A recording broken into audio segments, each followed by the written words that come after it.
Hello, hello, and happy Valentine's Day. Happy Valentine's Day. How are you, Kelly? I'm doing okay. I luckily did not have a tornado hit my house, so that's a good thing. It was a little crazy here. We had some wild wind and weather, even some hail, Wow.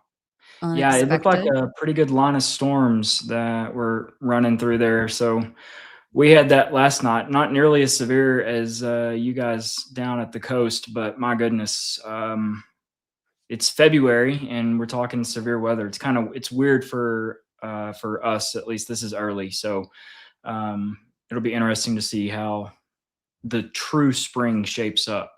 But I'm Right? glad everything See, is good. thank you, thank you. And how are you? How was your Yeah. day? Man, fantastic. Pretty chill, but my Red Raiders knocked off number one Arizona tonight. Incredible basketball game, went into overtime, and we came out on top. So wreck them. Okay, well, win for you. I Yeah, mean, big win for the program. So super so stoked. okay, then are they beating it? I know we're not in March Madness yet. I keep asking about that. But where are we at in the playoff Yeah. pursuit? So this is Big 12 play. Of course, Big 12, it is by far the best basketball conference in the nation. And essentially, this is just Big 12 play. So we still have Big 12 tournament. And then, of course, March Madness kicks off. So all roads are leading towards an exciting Big 12 tournament and an exciting March Madness. It's definitely a fun time of year. So Yeah. it's just a good win for the program on the road there in Tucson. So I was going to go, but pretty significant icing and stuff with flying in there. So basically, we stayed home. But my goodness, lots going on in Tucson, and it would have been a good one to go to. But watched it Yeah. on TV with some friends, so it was good. And thank you so much. Love and compassion coming in hot with that. Start giving a like as you come into the live stream, please. Definitely, That helps definitely. us all. And in case, oh yeah, Blake, I guess we don't have a super up for your name, but I mean, y'all probably already know Blake Bednars, who is on YouTube. West Texas is the best Texas. So make sure that you are following him and have your notifications turned on. And hope you're following me too if you're joining from Blake's channel. And definitely make sure to follow Blake on X because my goodness, he is always coming through with the heat. Yeah, it's been interesting. You never know which posts will go, super viral. And had one go this week, and it's kind of strange how it works out with the ones that you don't really put a lot of time into editing. You just kind of just go chill. Those are the ones that end up just going super viral, and it did. So uh, it's still popular, folks. It's still popular. Charlie Kirk. I know Epstein is seems taking the front burner, but just know Coupled that with the Guthrie situation. sure, yes, 100%. But rest assured, everyone, that Kelly and I will still be leading this front. It's not going on the back burner for us. So. Uh, Lots of news stories. Everyone's kind of got things here or there. I think I can maybe speak for Kelly, but my focus is still Charlie Kirk. There's some really good content people out there that are covering Epstein. So just kind of sharing the love, if you know what I mean. Sorry for my dog barking. I'm sure he sees someone walking their dog. It's like the most All good. exciting thing of the day for him. Your microphone's good. Okay. Okay, good. Well, hopefully it's a minimal there. But Oh, that yeah, I actually know several people who are friends with and work with Savannah. So I need to do a little more checking in on wild story. insights.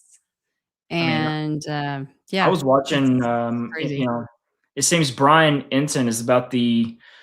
I mean, there's some other people that are there 24/7, but Brian is doing some incredible reporting. How he's getting some access that he's getting, kind of behind the lines with a SWAT raid.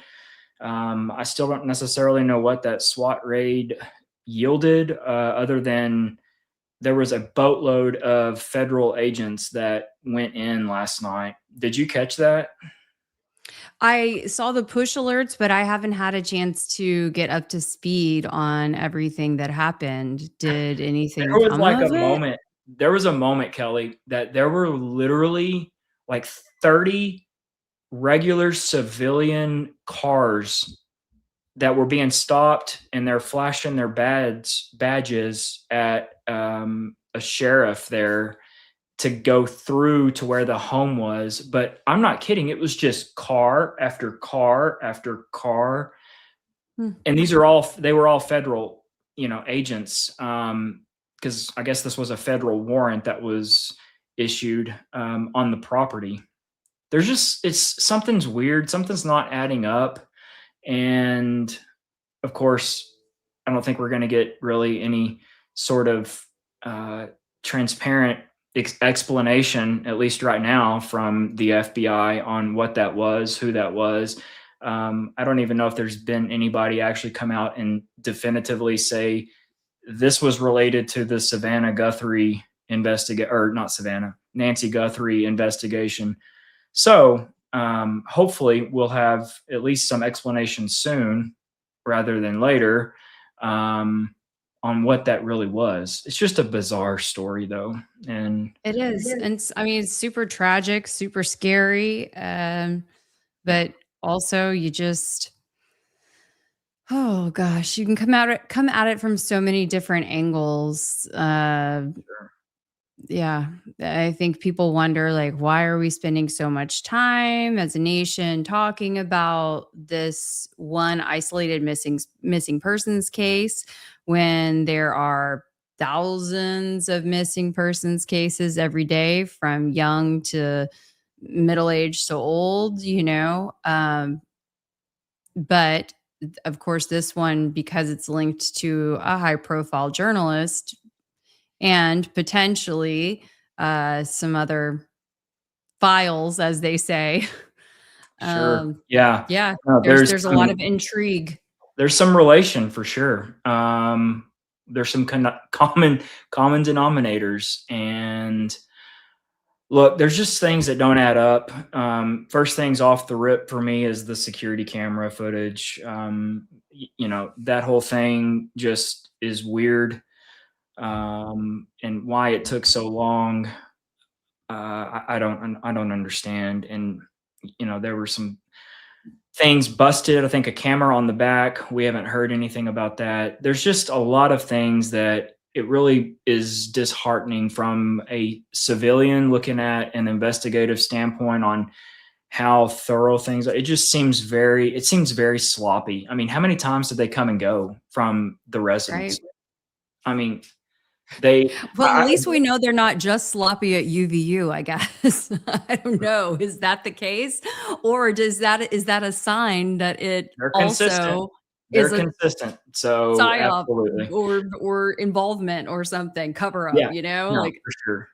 I mean, you had Brian Enton going up to the doorbell to the front door like day one after the scene was released, you know, looking, photoing the blood there on the concrete. I mean, this is a reporter, and the scene was released, and then they go back and forth. I mean, it's been like 3 times. It's incredible. Absolutely incredible that they're doing this. So Well, it kind of reminds me of, I'll say one last thing, and sorry, I'll go get my dog if I need to. He's very excited. But it kind of reminds me actually of how people ended up going and climbing up next to the roof line and seeing, oh, this must be the shooter's fingerprints of where he was holding on to the side of the roof before he Spider-Man did off of the roof, right? At UVU. I mean, like, it's kind of similar to that in a way. Yeah, they oh goodness. Yeah, it's bizarre. And I'm trying to think who that was. It Gray Investigates when he Mhm. went over and did the Yeah. poll up there. Yeah. Um, look, if we had faith in all of these investigations and just competence, I don't know if it's if it's just incompetence or they actually are competent and it's just a willful disregard for any sort of respect to the public on the up and up. But all I can say is that I thought things were going to be different come January 2025, and it has been just the same old trajectory that we've been used to, and that's very disheartening when we're talking about our federal law enforcement agency, the FBI, on their up and up with things, and that reinstilling the confidence of investigative work to the American people. It's been anything but that. Mhm. So For sure. Okay, you guys. So I figured we'd give everybody a little bit of time to join in since we had announced late exactly when we were going to be starting. So, y'all ready to let's talk do it. love, loyalty, and the Charlie Kirk assassination, Valentine's edition? Rock and roll. So I was thinking that we could go through the variety of important relationships, we'll say, that Charlie had in his life. And what better place to start than with Erika? Okay. Now, where their love story starts is actually a little debatable because I think it's been told many different ways. Blake, how many ways can you think of that this love origin story or meeting origin story has been told? Yeah, there's three that are pretty significant. I would say three. With and each one of those has a different component of a trip to Israel being involved. Um, but for the most part, yeah, it was like a job interview well, turned another job interview for wanting to be dated.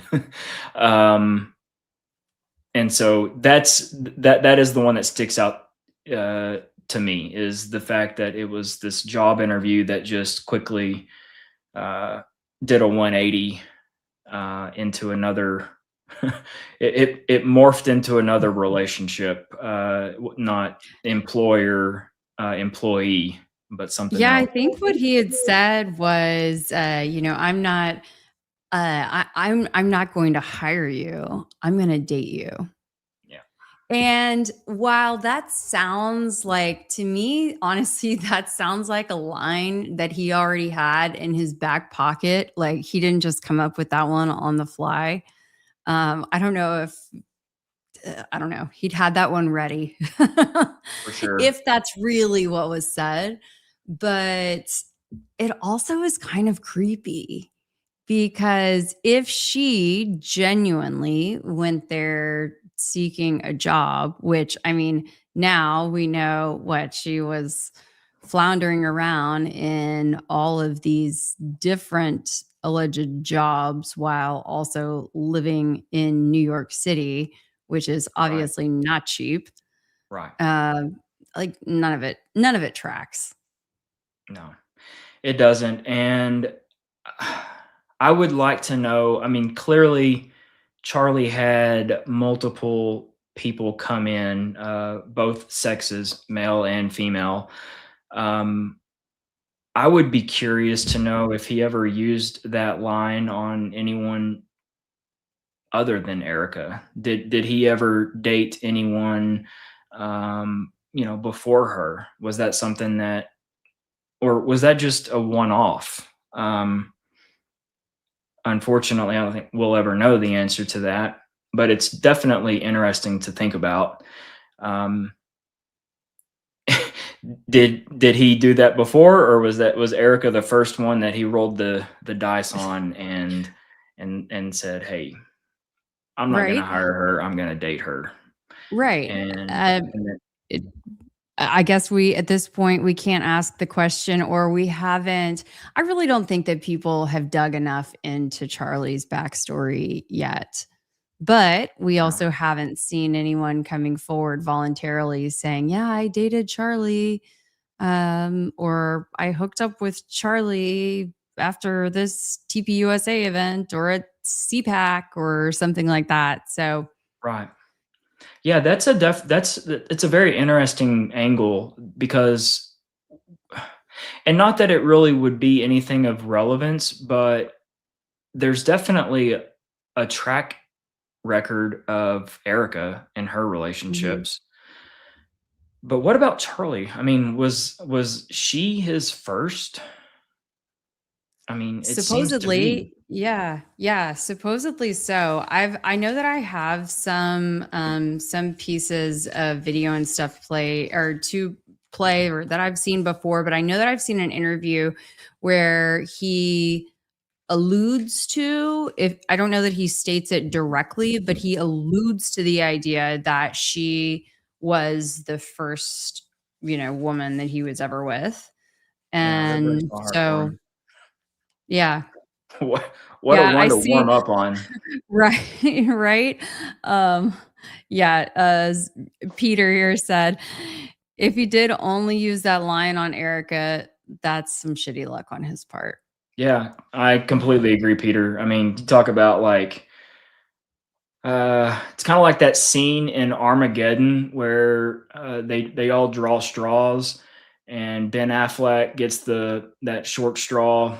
I mean, it feels like Charlie really drew the short straw, um, and no one's coming. He's not having his father-in-law Bruce Willis to come along. I mean, like, dude, you're on your own with her, and good luck. It's really sad that was Awesome what Town he did. Matt said, I think the quote, I'm not going to hire you, I'm going to date you story is made up just like the marriage and the kids.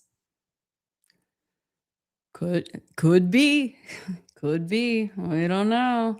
It's Yeah. tough when there's only one side to tell it and then a whole bunch of sometimes I think about it like with the Lion King and the little hyenas in the background, where they're like, yeah, yeah, whatever That's they a said, whatever yeah, they said.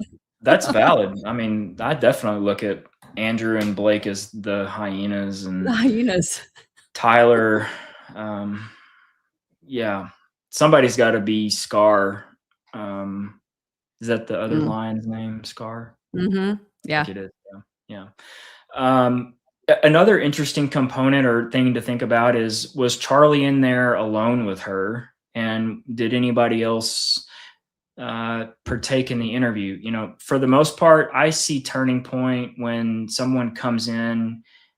You're not just going to sit down with the head honcho. You're not going to sit down with the CEO. But I see like people being in there, kind of a group think type of interview where you're being kind of asked different questions. It seems like it's a bizarre thing to think about. I'm not going to hire you. Mhm. I'm going to date you.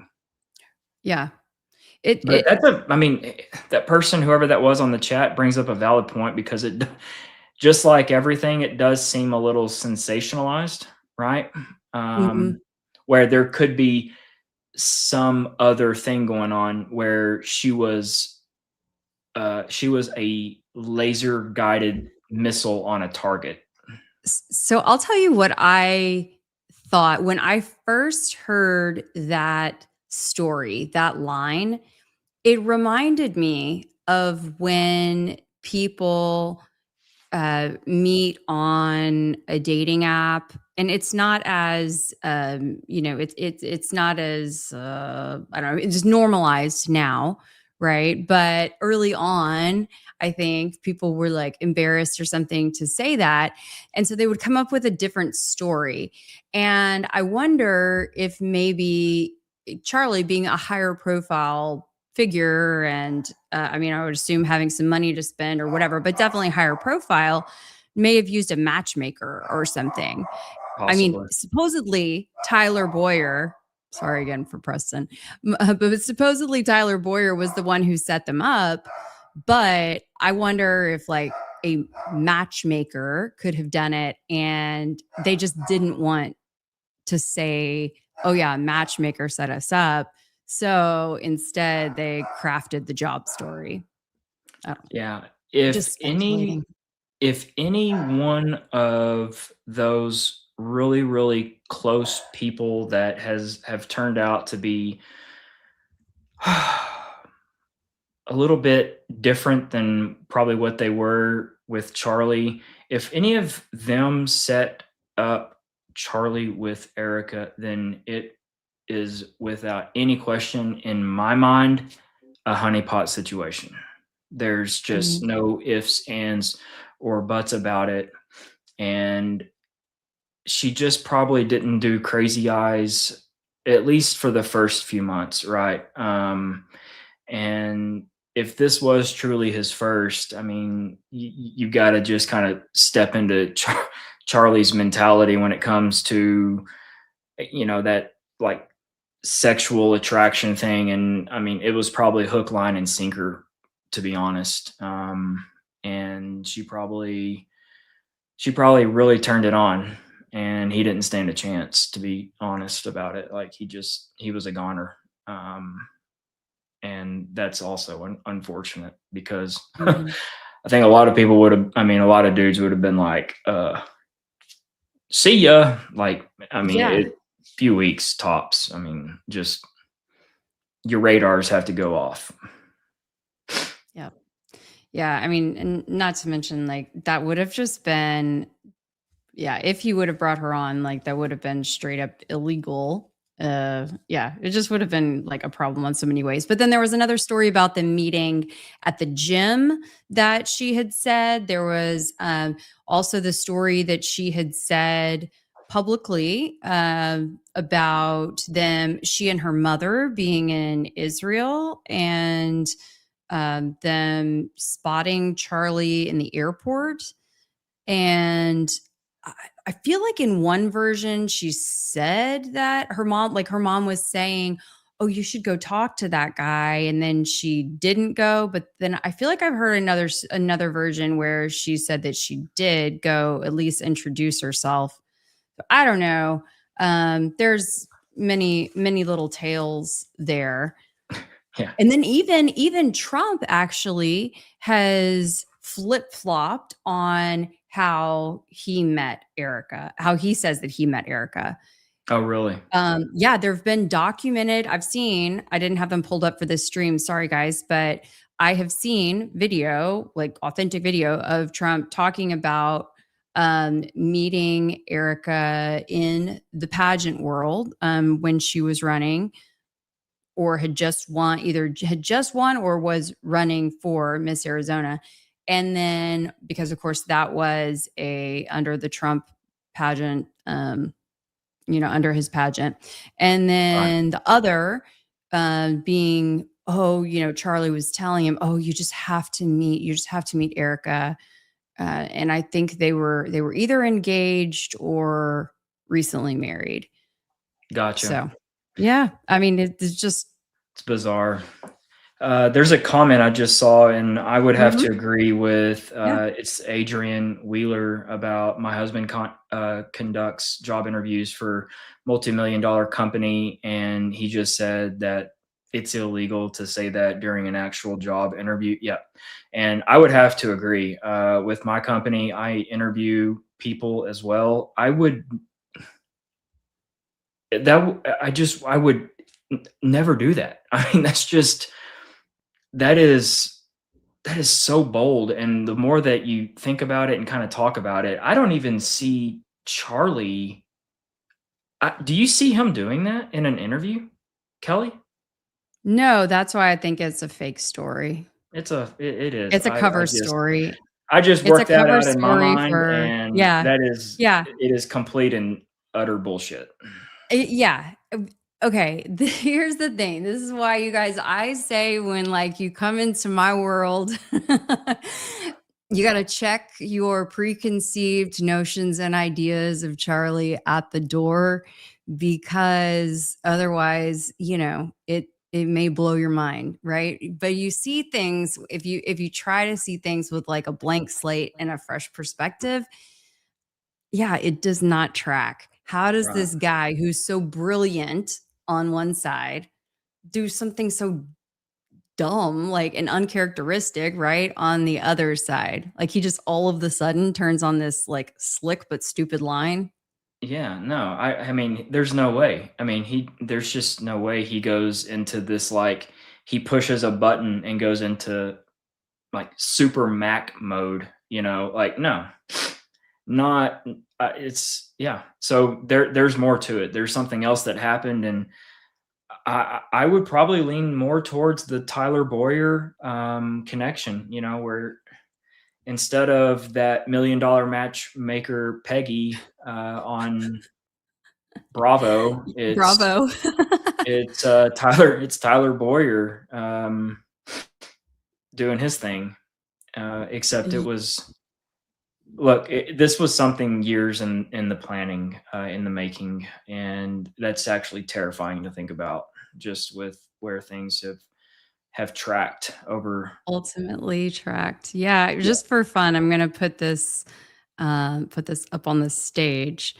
Let's see. I wish I could zoom in for you guys or use my cursor, but Erika is standing up loud and proud. So this is how to Trump rally. Clearly, you can see Trump there on the right side. In Arizona, he was kicking off this came. I want to say, sorry, I don't have the date right in front of me, but it was maybe like July of 2015, something like that. Anyway, it was a good while ago. So I believe it was 10 years ago. And so you see Erika standing in the kind of coral colored dress. Now it turns out this was the guy in the plaid shirt also standing up kind of yep, on her level. That was, I guess, a boyfriend at the time, supposedly. But then and which this is actually a whole other interesting story that I have not gotten involved in, but if anybody in the chat really wants to do some digging, it's interesting. His father is very involved in politics. I want to say in Arizona, they've like had some really controversial stuff happen and yeah, very very interesting. There's a daughter that's actually right below. She's kind of in the middle, so it's hard to see her. But anyway, so they're there. But if you drop down, you can see Tyler Bowyer kind of midway through cheesing in a gray suit with a light color. Yeah, and you see his. Do you have your cursor on the screen? I do, but I have this pulled up fully um, in the chat, like, I'm not sharing this from a different window. Oh, Is okay. it too hard to see? Let's see, let's see if there's another way for me to demo things. Because I can Nope. show you how to make the cursor a little bit Okay, yeah, larger. tell me how I can do that if you So you'll can. go to settings, Mhm. then you're gonna go to accessibility. Then you're gonna go to Oh, in my Mac, not in my, yes, on the Mac, correct. yep. Then you're gonna go to display. And then down halfway or so, you're going to see pointer, and then you can slide it over to make it larger. Okay. Here we go. Thank you so much.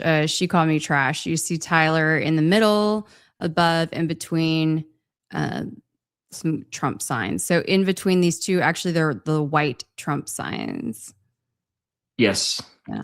That threw me for a second. I was like, you read off that person's handle. I didn't. Oh, yeah. That went right. Yeah, I get it now. Okay. That's good handle there.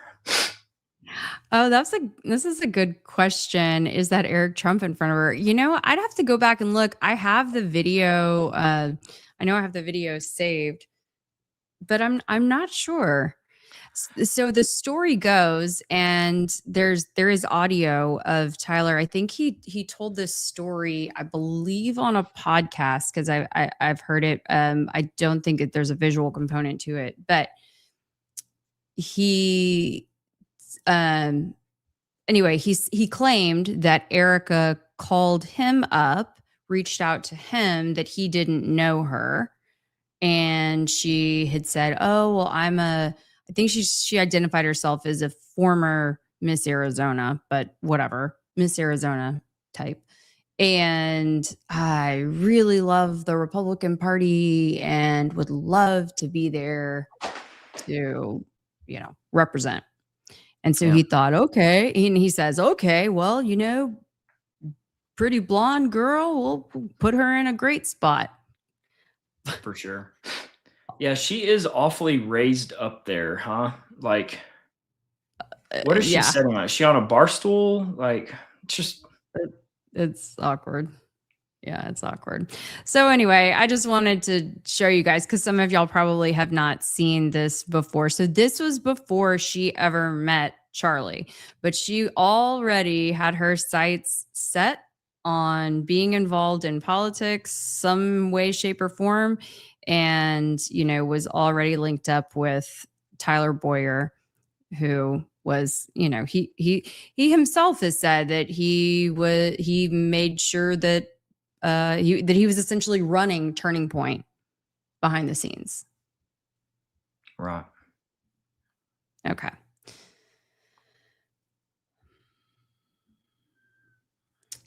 So they began dating after Kirk engulfed her into his world. That's a quote. So that's 2019. And in December 2020, Kirk proposed, and Erika called it "When God Writes Your Love Story." Yeah, I think she stole that. I think that's a popular book she stole that from, but who's keeping track? Sorry. So, I mean, look, I am all for a good... Sorry, I'm going to have to go get my dogs. Just imagine if Nancy Guthrie had your dog. I mean, she'd still be at her house right now. She needed them. Okay, you take over for a second. I'm going to go get the dogs. No worries. So... Oh, hold on. Wait. Sorry. There we go. There we go. Yeah, so... I'll just kind of run through some things. This is going to shift gears, so just everyone kind of compartmentalize. We're going to take off on a little side street here. Just everything that I'm working on right now that's pretty much on my front burner, and it is the audio visual team. There are 3 people that are still unidentified, and these are people that were there early and were helping really set up things, okay? And then these people just disappeared, and I don't know where they went. I believe this is why the tunnel video is being denied like crazy from Utah Valley University. That security camera from the ceiling or the roof of the Hall of Flags, that quite frankly should have no reason to be handing out denials, or the university administration or whoever it is, they should have absolutely no reason for denying this, because it wouldn't interfere with anything related to Tyler Robinson whatsoever. I mean, it's quite laughable, really. It's actually just downright pathetic. But that's why I believe UVU is denying our grammar requests. Is because it's showing people and things happening that they do not want us to see. So, with that, these people that I'm very interested in, I don't know where they went. I can only speculate that they went into possibly the Sprinter van. Okay. This is the Mercedes styled Sprinter that was backed in that little alleyway of the Hall of Flags. It was right next to where ultimately Charlie's SUV came to be parked. That those double Yukon XLs. So this is what's front and center with me right now, is who these people are. I believe there was a lot of extra things happening when it comes to the AV team, and that the AV team played a super instrumental part in pulling this just whole thing off. And we need to find out who they are and where they went. Also, they changed clothes, because one person, one female, she changes clothes after Charlie's taken away. And that's not normal, because she wasn't involved with anything that had to do with blood. She wasn't, there's just no reason for her to change her appearance. So anyways, we're going to get into this real hot and heavy over the next week, because I've got a lot of things figured out in terms of what equipment they had, what they were pulling off with that equipment. But we really need to find out who these other people were, because they are nowhere involved with anything on Philip or Terrell's organization. But they are definitely seen. So that is going to be front and center next week. We're going to hit real hard, and just wanted to throw that out there while Kelly was rounding up her Dobermans. Look, I mean, I gotta have somebody to sound the alarm, okay?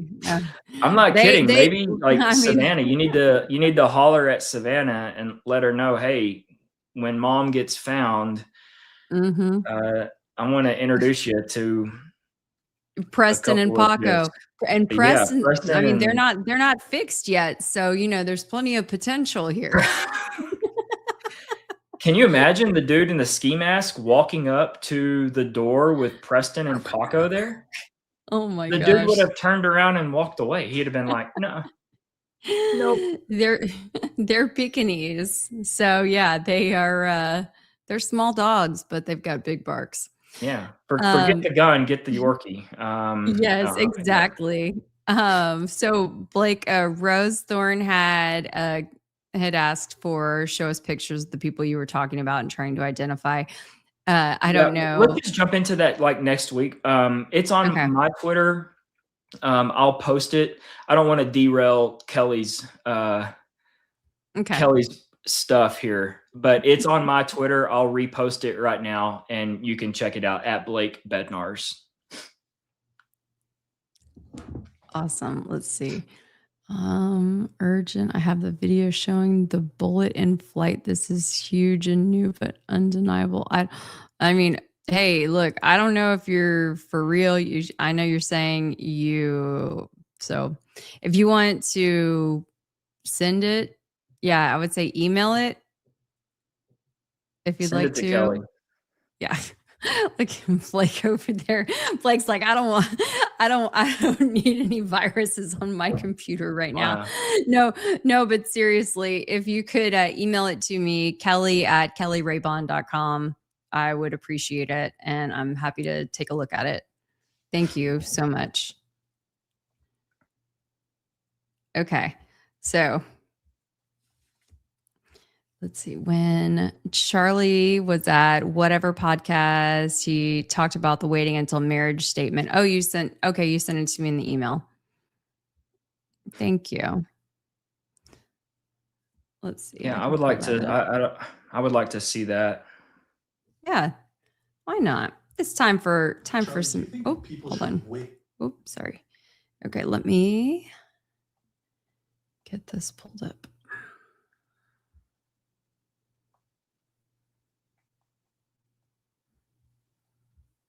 I just have such a hard time seeing Charlie. Like, can you imagine getting the eyes during like a romantic Valentine's night, and you get those eyes from Erika? Like, what? Like, that would freak me out so bad. And I just can't imagine anybody, like any guy, being like, "Oh, hey, babe, do the eye thing. Like, do crazy eyes." Like, that just does. It's so hard for me to wrap my head around, because it's actually downright scary. Mm-hmm. Her eyes freak me out, Kelly. Oh yeah, me too. And then we've seen another side of Erika over the last week, right? With what Candace has broke. There was someone sharing the text thread from a person or a female allegedly to be a minor, with some very colorful adjectives, nouns. Nasty, like just inappropriate. To describe female anatomy. And then, of course, we've got the Instagram post where she's sitting suggestive with a lyric, her legs wide open with Jay-Z. I forget what song that is. Yeah, you don't want to say the name. Okay, so basically, this is just a side, right, of Erika that a lot of us haven't seen. I mean, I didn't know who the heck she was before the September 10th. I would have passed her in the grocery aisle and never. I mean, I wouldn't have known who she was. So it's just there's very weird things, and then I think she actually scrubbed her social media, or at least her Instagram page. So I saw that, or her Facebook. I had been creeping on it, but I hadn't, friended her because I just couldn't bring myself to do that personally. But she had some really good old stuff. So let's hope I captured everything I needed to while the getting was good. right. Okay. So let's see if we can check out. Hopefully this will play, and if hopefully you'll be able to hear the audio on this one. And I'm going to bring it up to the stage.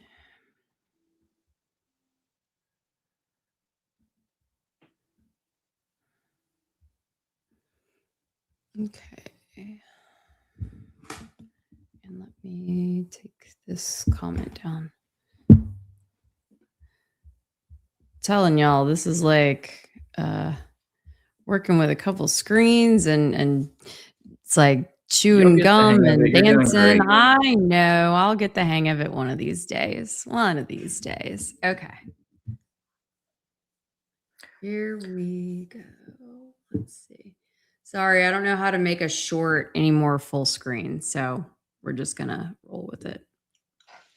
While you're doing that, let me just add right quick to whoever was asking the question. I just reposted the person I'm interested in. This is the one guy. He's in the black shirt. He's a heavier set guy, and he is very, very into fixing up the speaker that has the transmitter on the side of it. Okay. This person, he's not wearing a hat. He's got glasses. Who is he? I don't know. He's definitely there, heavily involved with Philip Goldsberry. And I'm not talking about Andrew, because Andrew Ferraci's in the background. That's the photographer. I'm not talking about him. You'll see who I'm talking about. So this is just a repost. There will be lots more on this coming week that that we'll be on talking about. So. All right, here we go. Charlie, do you think people should wait until marriage to happen? Ideally, of course, yes. But I'm not here to judge people. Did you wait till marriage? Yeah, it was the greatest decision of my life. Wow. I would not be able. Imagine you waited till marriage and you find out they have. I had other. Let's play the other side of it. Imagine going into the bedroom on your marriage night and knowing that you both have each other for the first time. You never had to share that human being. Or imagine if they were really experienced and they were an awesome way and you guys also had a connection. That would also be really fun. Or if they're a man, they might be thinking about other women for the rest of your relationship. I don't think men stop thinking about other women just because they get married. Men's minds are rather undisciplined. You are right. They don't have other experiences or pair bonds, especially for young women. With pair bonds are a real thing. Look, this is a very powerful thing. A tool, one might even say. It can be used. It could be but should be a goal that I would like to see more people at least talk about in a non-judgmental way that is worth aspiring. And it's not impossible. It's not popular, but it's not impossible. Charlie, do you think people should wait until marriage? In case y'all missed the beginning. Ideally, of course, yes. But I'm not here to judge people. Did you wait till marriage? Yeah, it was the greatest decision of my life. Wow. Okay, then. But he wasn't asked if he thought Erika was, right? He was just saying like, oh yeah, he didn't. Yeah, no, they didn't ask him. They didn't ask him about Erika. I wonder how he would have answered that. I mean, at least they didn't include that in that clip. If they did, yeah, if they did not include that in the clip.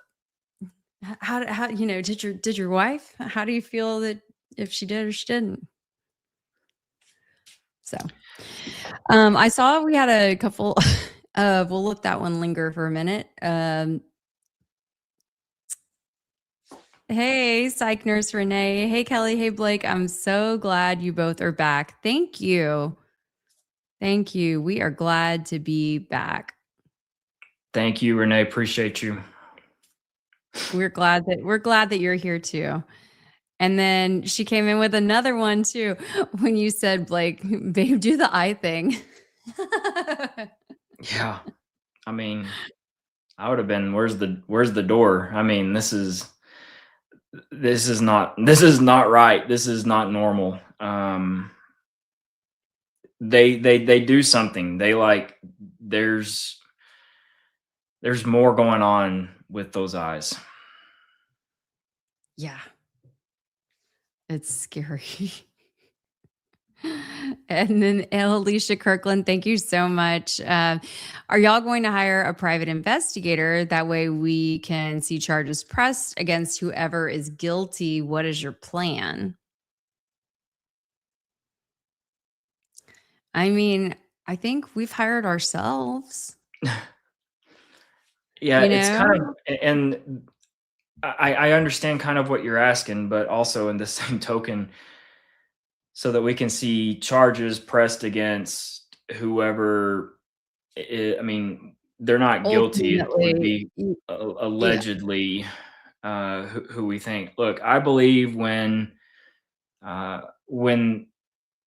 everyone has put their cards out on the table, that things are going to be very evident.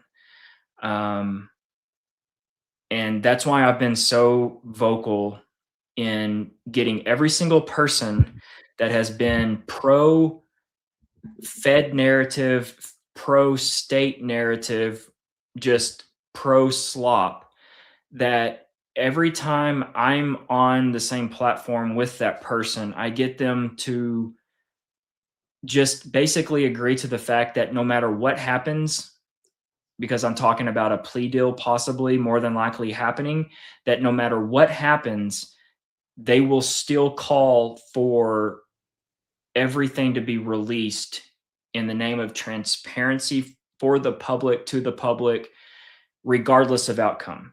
Because a plea is not just going to make this go away. It's not. They're not going to get to say, hey, Tyler pled to a second degree something. He's going to face, I forget, what is it, Kelly, on second degrees, 5 to 15? Yes. Or is it 2 Yep. to 15? Something in that realm, with 15, I believe, being the cap. Okay. Which at that point, that's when the judge in Utah sentences someone. It's up to the parole board to ultimately dictate the duration of that sentence. But what it does is it allows for people like us that are going to be questioning things for them to shut us down immediately. Like, what the hell are you asking questions for? He pled. He said he did it. He pled guilty. Y'all move on. You see how that works? It's not going to work. We have to band together, because this is the only way that we're able to move on, is for everything to be out in the open. So yeah, that's the crux of it. And I believe that it'll be evident whenever, assuming that we get that kind of traction. I know this is not going to a trial. There's no way they seat a jury in this situation. There's just no way. So that's what has to happen, is everyone has to have the cards out on the table so that we can see. Just show me Trusting the proof, process, Show though, me is the- really hard. Really hard. And it feels like it gives them more time to switch things up and change it around and make it conducive to whatever they want it to. So It would be so. I was thinking about this, Kelly. I was thinking, like, what would it take? Because we know that there's some major issues with the roof. Okay. We know Governor Cox saw someone change clothes on the roof. Well, we know that the person was already changed clothes because he's in the black attire prior to getting to the roof. So there's weird things that happened on the roof. And then just the fact of the person, as they crawl up to the perched position with that one, whoever was videoing from the sidewalk, remember that infamous sidewalk video that was just perfectly recorded within a window of a few seconds, and then they stopped recording. With all of that being said, it would be very hard. I was like, what would it take to recreate something like that? I mean, you have to remember, there's clouds, there's cars in the parking lot. If they wanted to try and pull a fast one on us, it would be extremely difficult to try and recreate something to make it fit. And where's the gun? The gun was not in his pants. I'm sorry. Like, the gun was not there. The rifle with the scope was not in his pants. So there's some major things that it all goes into play that was a patsy that was on the roof. Period. I'm gonna pause for a second, Blake, and just because you know how I handle things when I see them in the chat, and a lot of streamers don't address them. I address things head on, so today's no different. The legend, look, I can't, see, because I can see I'm pretty sure that we've like interacted a lot of times, and I'm quite confused by this, but I've seen a lot of really negative comments from you specifically about me. And I just want to, I'm not going to rehash everything that I explained in my stream last night because you weren't here and you probably haven't seen it.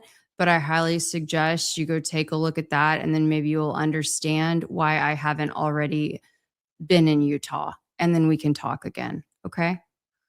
I appreciate it. Thank you.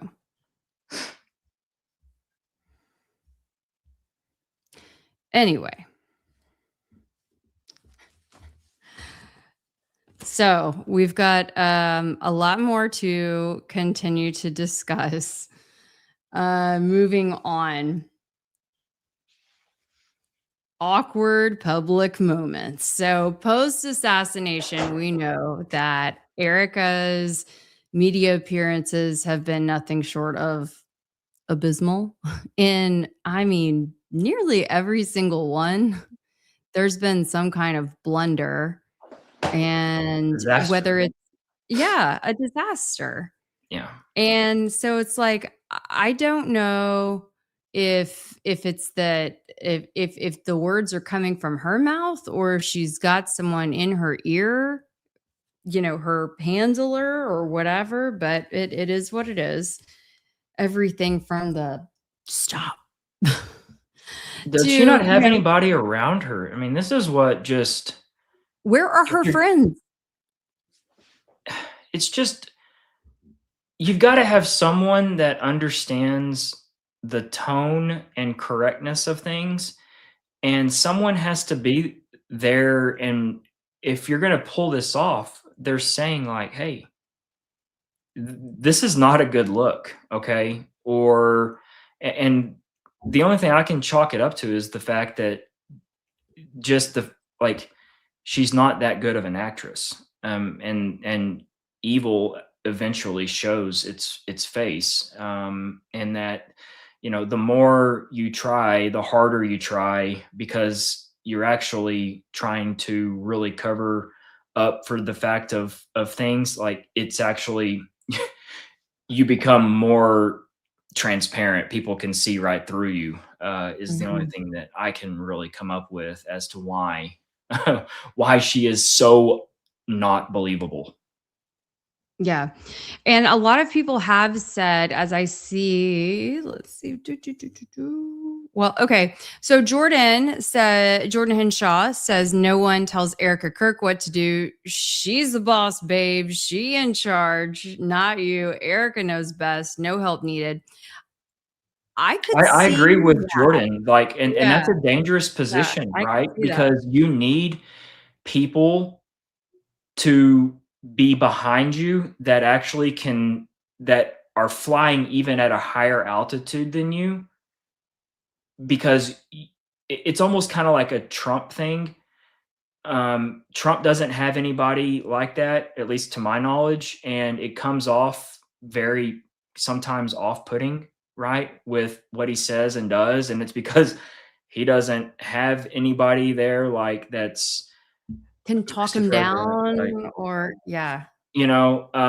And so I would agree with Jordan that she probably does not have anyone in her ear, and she knows everything.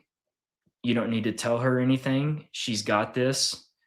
Everything all the way down to the, you know, Elvis Presley pantsuits.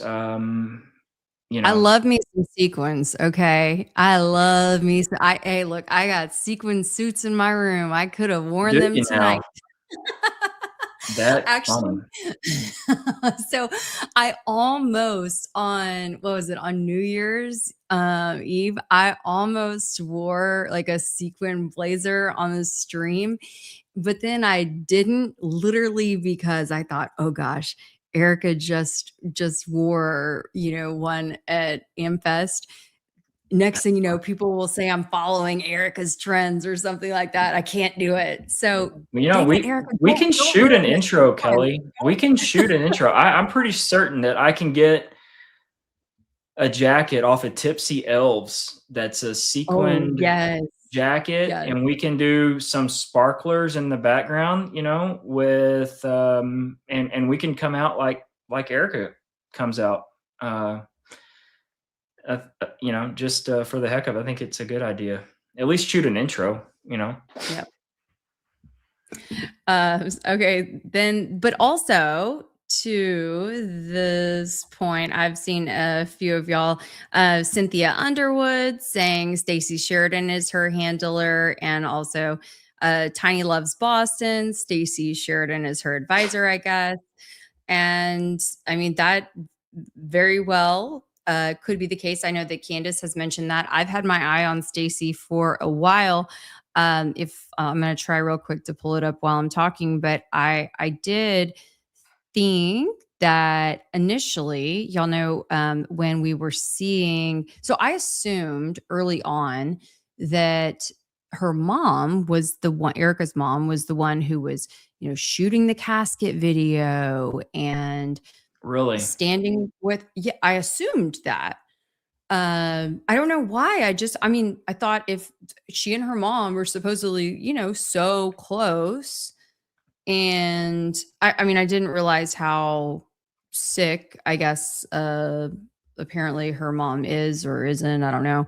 But all that to say, there's also, I'm gonna, if I can pull it up real quick, because I know I have a screenshot of it. But from when the casket was being put onto Air Force Two, which, by the way, you guys, if you did not know this is important. Charlie Kirk was the only civilian to ever have a final flight, to ever have, his casket flown on Air Force Two. Ever. That is how, out of the norm that whole situation was. In fact, Dick Cheney, who had spent a life in government service and, of course, was the vice president, I could not find that his body ever flew on a government jet. When he died, a month later or less than a month later. Right. I'm full of fun facts. Okay, here we go. Let's see. Erika and family with casket. Let's see if I can, by chance, this shows anything. Anyway, so Stacey has a very interesting past, and she worked for Ken Starr. She's apparently, there's some Epstein connections there. I've looked into her homes and whatnot are in a trust. I can tell you that.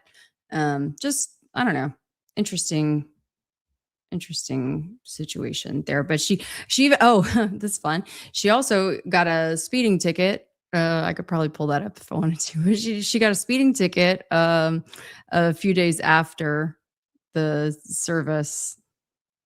Anyway, in Arizona. I even found that. So I guess she was hauling ass, taking Erika's somewhere, I guess. Interesting. Okay. Have I done an episode on Stacey? No, I probably should. Should. I think that'd be a good idea. Sounds like I know enough about her randomly to do it. I agree that, Stacey is definitely, she's definitely a big player on kind of that upper level, upper tiered personnel within the company. So, and she probably does, she's probably one of the few that has Erika's ear. Okay. Oops, sorry. Let's see. Add to the stage. Okay, so I wish I could zoom in on this for you guys. I could try to take it off and reload it, but maybe you'll be able to see it. So we've got one service member off to the side, and Blake, I guess because I have this directly loaded into the into StreamYard, you can't see my cursor, unfortunately. But anyway, we've got one service member on the left standing off to the side, Then you see a woman in all black, right, with long blonde hair kind of covering her face. That's Erika. And then next to her, Stacy Sheridan has her arm around Erika with sunglasses, and she's wearing sunglasses, and she's holding her cell phone, filming the whole thing.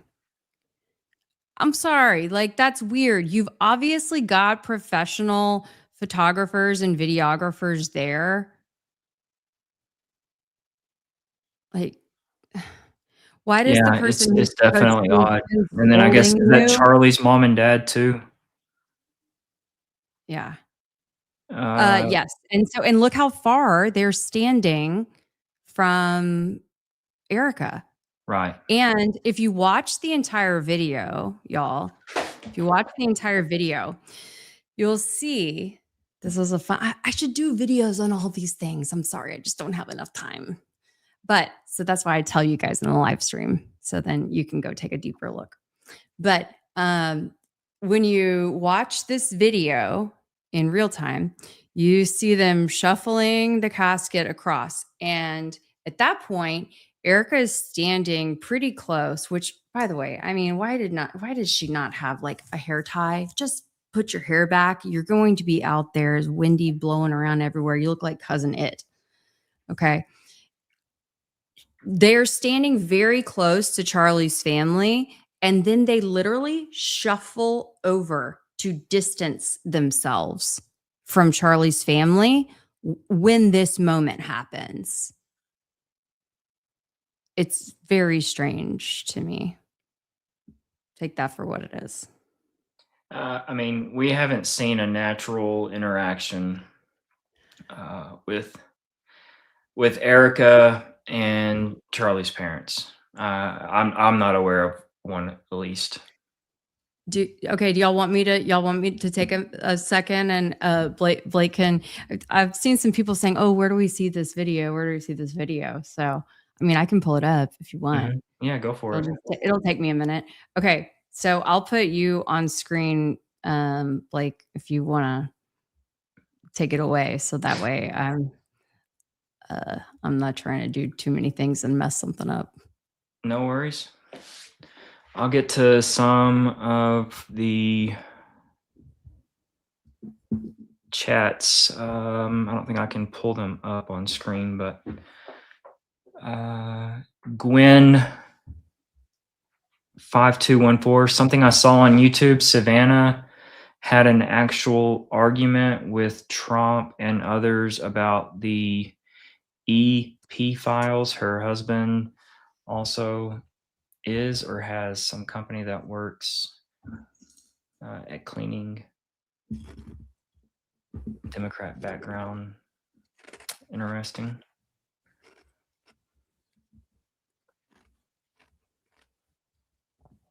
Let's see here. The whole casket thing is bizarre beyond belief. No way those were his hands. They looked like mannequin hands. Yeah, look, I agree. The hands are definitely strange.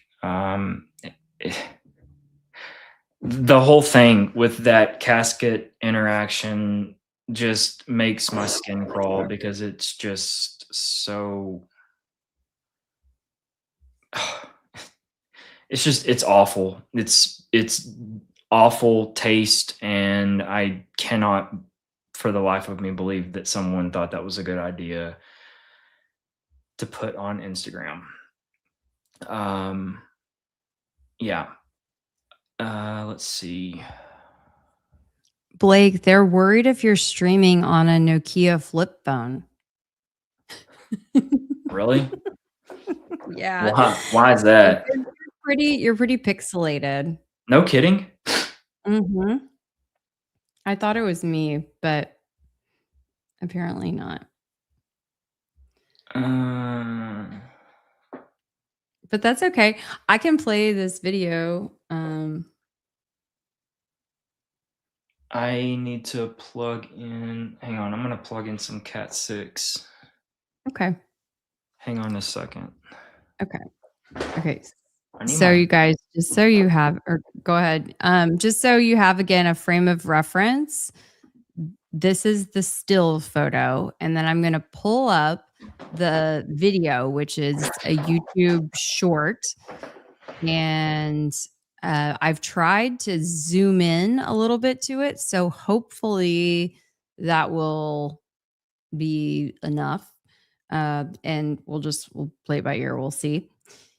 And interestingly enough, guess who the source is of it? So this YouTube video it was posted by One America News, but it says courtesy Tyler Bowyer. All right. I'll take that off. Here we go. Oops. Okay.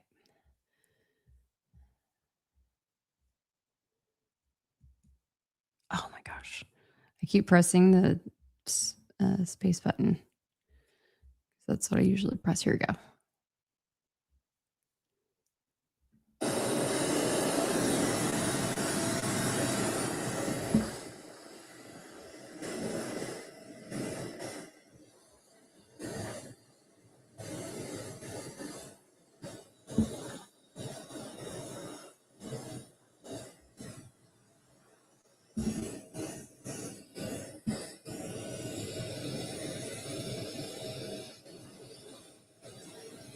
Okay, so I'm going to pause it right here.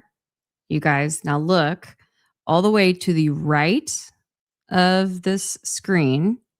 Be on the lookout. You see all the blonde hair, okay? And I think that's Stacy. Yeah, oh yeah.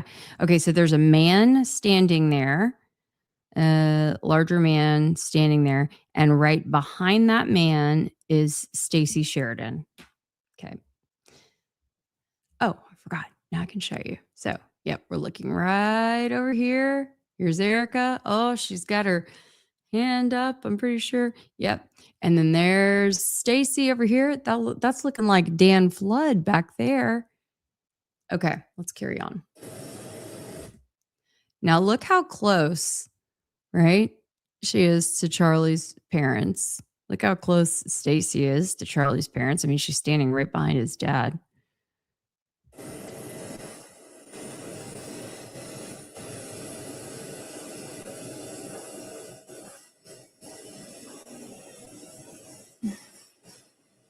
Okay, now they pan kind of, right? They follow a little bit closer.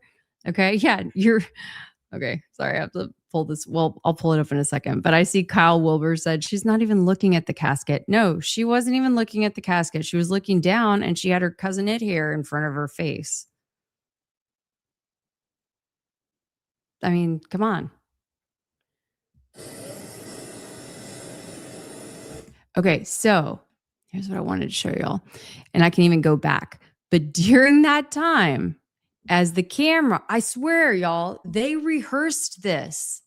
I believe, in my opinion, they rehearsed this. Because what are the chances? Tyler pans to follow the casket closer to the jet, closer to Air Force Two. Meanwhile, Erika and Stacy are out of frame and they shuffle over. Now, magically, hold on, look over here. Why is there a gap? Oh, it's so Erika can be seen. Look at that hair. Woo. Let's watch it again.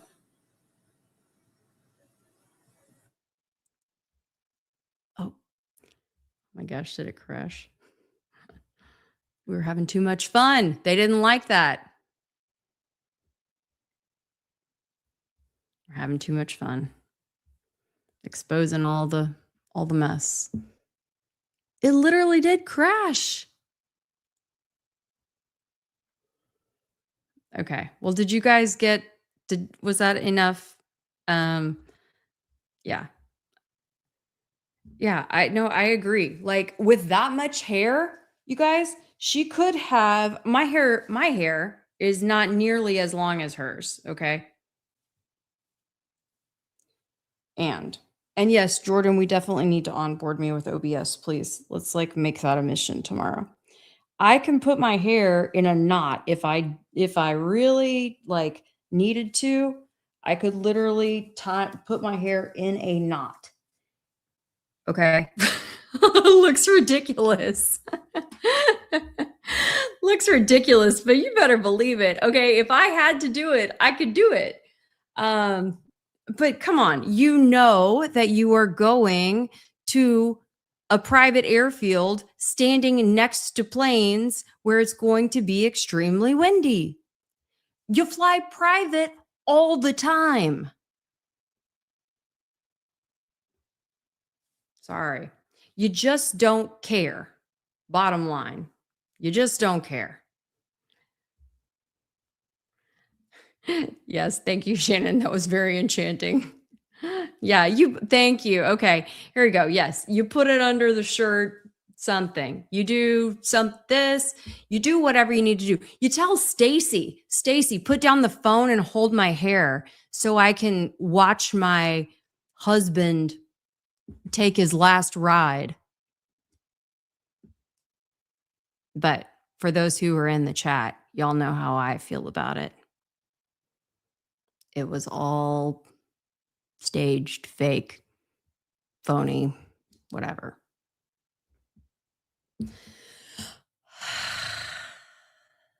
Deep breath on the day of love. Oh, I'm glad that I've showed y'all something you have not seen before. I don't think that I've ever seen anyone point that out, honestly. I hang on to so many treasures. These are the things that like I see in the middle of the night and then I forget to end up sharing it. I'm so glad I had a chance to talk to you guys about it. Fabulous question.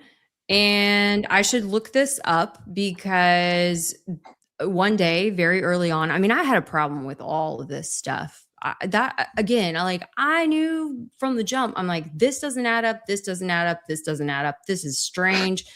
When all these things, oh, hey, Blake, are you back? I'm over here in the riot act.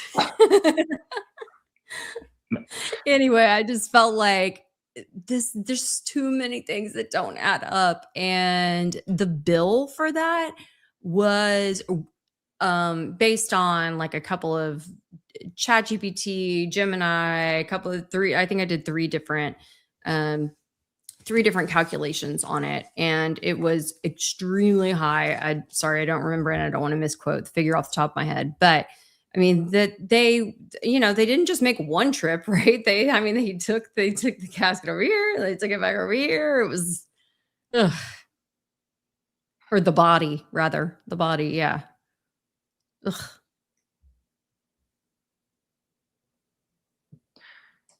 Dang it. I guess you're a little better. I hardwired it in, but I've got this old boy right here that's gonna be plugged in tomorrow. Brand new Mac Studio with nice, a lot of extras. So sorry, y'all. I'll have it up and going. Yes, Cynthia. Okay, now since we're on this, sorry, we took a little detour off the love boat. Maybe but this is kind of fun. I love going back to look at the old and early stuff because these are the things that, I mean, there's so much gold in that early material. People are just it needs to be revisited with rose-colored glasses.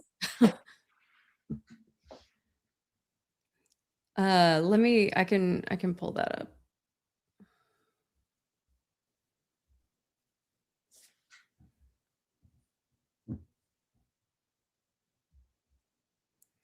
Let's see.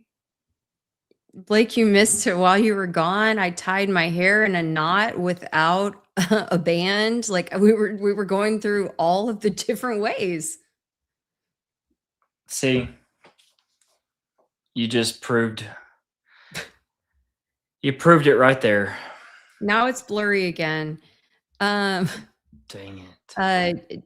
maybe do you have other like It's apps open or anything? no, No. Okay. I'm in a like what I call like my studio office, and it's far away. I won't Gotcha. stream here again. No worries. That's Sorry, okay. y'all. We can at least hear your words. Okay.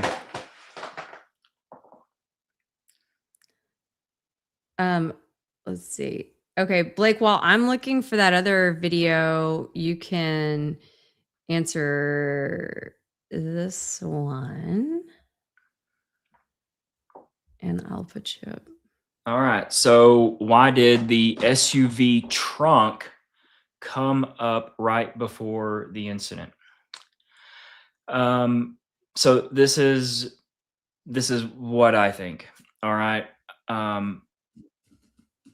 I believe number one, Hunter Kozak is going to be the one that they all know is going to ask the question about trans gun rights, which is the trigger question.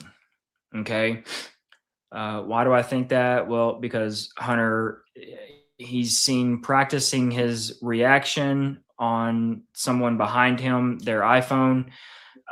He looks over multiple times. He's given little thumbs ups. I haven't posted those yet to someone over in the direction of where the control computers are for the AV people, where Philip and Terrell are posted up. Just his overall demeanor is, there's more going on with Hunter. So when Hunter looks over to Brian Harpole, okay, he looks over to his left, he breaks focus with Charlie, and he looks over to like almost a 45-degree angle. Okay, if this is a 90-degree angle, 180 to 90, he looks over, and he signals, "Hey, this is it. Here's the question. It's coming up. Get ready." At that moment, what I believe happened is there were a lot of people that are around there that all were tasked to do something. Okay? Why? To create this exact dialogue, this exact question that you're asking. It makes things hard to follow. If you have one guy, Brian, and he's here and he's squeezing, if you just have him doing that by himself, it's easy to spot. It's real easy to spot. So what do? You have so many possibilities of decoys and patsies ready to go that if something goes bad, meaning just someone's camera is perfectly focused in on something, if just we are where we are today, right? 5 months later, you have so many people doing things that it allows for the introduction of palm pistols and other things to come into fruition. So, little bit of a long-winded answer. What do I think the trunk was doing? I think the trunk was doing exactly what I just described as a decoy. It was basically just opening and closing at the very moment all of this stuff was going on, to create this question because this question's been asked multiple times, okay, about the trunk. It's being opened, it's being fired into, all sorts of stuff. You know, for the longest, if anyone here has been following my work, you know, I was super interested in the guy that I called the minivan man. Why is that? Well, because I could see that he is doing something with both his hands from a great distance back away from the tent that was not normal. It was not natural. It's not natural to bring here and to, you can see his hands squeeze. So I had to find better footage. So we put out calls of action. Hey, anybody, do you have any video, you know, really pushing for people to get us video so that we could see. And lo and behold, finally, I think it took 3.5, 4 weeks. Someone sends me 2 videos from basically the front row, and boom, right there.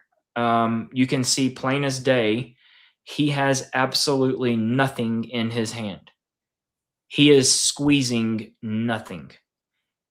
So what the hell is he squeezing? Why is he doing that? Well, he's doing that because it had me tied up, or people like me that are looking at things to being detonated. It had me tied up for at least 4 or 5 weeks. Okay. So with all that being said, I think the minivan that is probably the AV team's minivan there, it opened and closed there at that moment just to create some other possibilities. People, like, there's so much busyness happening. And I genuinely believe that Dan Flood is the signal for everyone to do their thing. I genuinely do, because that is why when Brian Harpole, just before he gets the signal from Hunter, okay, Brian is getting antsy. What do I mean by that? Well, we know that there was an issue with the audio, the speakers, and we know that the reason for that issue is directly linked to whatever Brian has in his pocket, in his front right pocket. So Brian arms whatever it is, the weapon. Okay, it's a weapon. He arms it early while Henry Dells is speaking. Well, that's when Philip Goldsberry and Terrell, and you can hear there is a severe echo. It gets very dull. The sound, something very bizarre happens when he arms it early. And that's when Philip Goldsberry looks up and with his index finger pretends that it's a Q-tip real quick as he's looking at Dan Flood to tell Dan, hey, we got a problem with the audio. And then Dan gets on his little mic right here to radio over to Brian. We got a problem with the audio. So Brian walks over, leans in, and Dan Flood whispers in his ear, we've got a problem with the audio. You need to turn it off. And of course, they're not going to look like something's way, way off. They're playing it off. They're like doing some stuff with their hand. But Brian, ever so sneakily, if that's a word, he goes in with his right hand, and as the camera is recording from the UVU review, he disarms what he armed. Okay? So that's all while Henry Dells is speaking. and this is about 4 minutes and some change to the Big Bang. Because remember, Hunter Kozak is only at the microphone for about 2 minutes before the bang. So he has to disarm, and then he walks back over to his position. So when Henry Dells is wrapping up, and you can just understand that he's wrapping up because of Charlie is saying, you know, I think we've visited long enough on this. Charlie's signaling that, hey, Henry, I'm done with you. You're done. We're going on to the next guy. Okay. So when that happens, and when the crowd applauds, and as Hunter is getting ready to take the microphone, that's when Brian Harpole goes back in and rearms the device. Now, at that moment, Brian Harpole, the audio's messed up. So that's when Dan Flood leans in to Charlie, tells him something. And it's more than likely like, hey, the audio's jacked up. And, you know, with how Charlie is, he's a pro. He's like, don't worry, I got it. Like, they have that little interaction. And then also Terrell Farnsworth walks up to where Charlie is and asks Charlie, hey, you're going to have to push the microphone, the handheld one, you're going to have to push it away from you because of all the major crazy feedback. So that is directly related to the weapon. So what happens as the question is getting asked? Hunter Kozak is sitting here having the exchange with Charlie. Brian slides back closer to where Frank FaceTime Turek is standing. Okay. Why does Brian do that? Well, Brian's facing the crowd. Brian has to see Dan Flood out of his peripheral. Why does Brian have to see Dan Flood out of his peripheral? Because Brian is in the position now, because we have this video. You can see his little hands. He's getting ready because the remote trigger is under his shirt. So Brian's getting his little hands here ready. Okay. And this is not a natural position, y'all. It's just not. Do it right now, wherever you are. Cross your arms and pretend that you've got a trigger underneath your armpit here. Is that a natural way to cross your arms? Hell no, it's not. You have to engage like your bicep to hold your arm at a 90-degree angle here. Okay. You don't want to have to engage your biceps when you're trying to be comfortable by folding or crossing your arms. This is comfy. You see how I got my hand here? I got this hand here. This is how you normally cross your hands or your arms if you're going to be comfortable. This is how Brian Harpole was all the way up until Hunter Kozak begins to talk. Okay. We've got him on video. This is comfy Brian. Okay. What happens when Hunter Kozak begins to talk? Now we've got something under our, now it's not comfy Brian. Now we've got something under our shirt here, and we have to be like this because we have to be able to squeeze it. Okay. All of this is on video. I'm not making this up. This is all on video. Okay.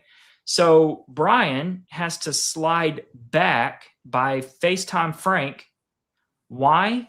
Because Brian has to see Dan give the signal.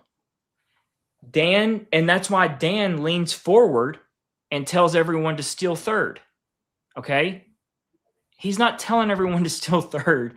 He's telling everyone, this is what I need everyone to be looking at me. I need Cutler to be looking at me. I need someone over here to be looking at me. I need the person back here with the remote, more than likely Angel, that he's got the keyless remote to the van. I need him to be looking at me.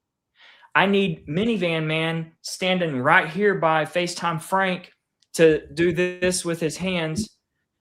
Everyone is reading off of Dan Flood. Why does Brian need to be able to see Dan Flood? Because this is when everyone's doing their shit. Brian is going to squeeze at that very moment.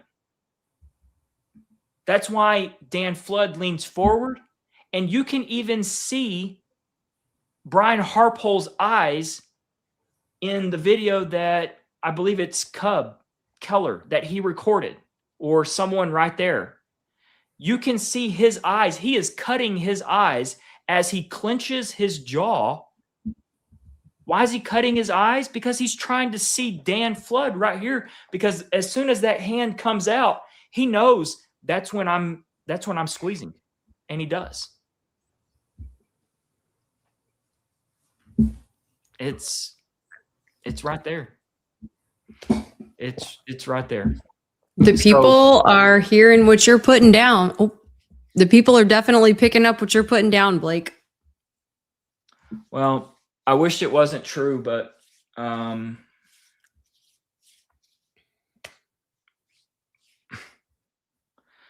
it is. So that's a super long-winded answer to the question about the trunk. I love it. Hey, here's the thing is that when you become an expert in something, like that's what we're, in a lot of cases, like I don't have it in front of me right now, but the other day, like I wrote out all the potential topics, that, and it wasn't even a fully holistic list, but topics worthy of a beat reporter. Okay.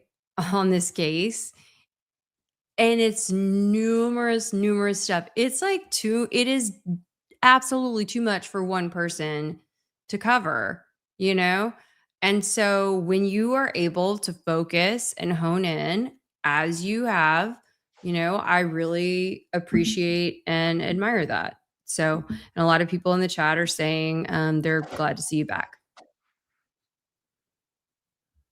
even if they're seeing you blurry tonight. I'm sorry, y'all. I'll have it fixed. I promise. That's all good. I was nervous because have you ever seen me in this room? I never come into this room. It's got like it's got all the toys. I got my camera gear, drones. I've got like 5 or 6 drones up here. Like I never come in here, and I don't know why.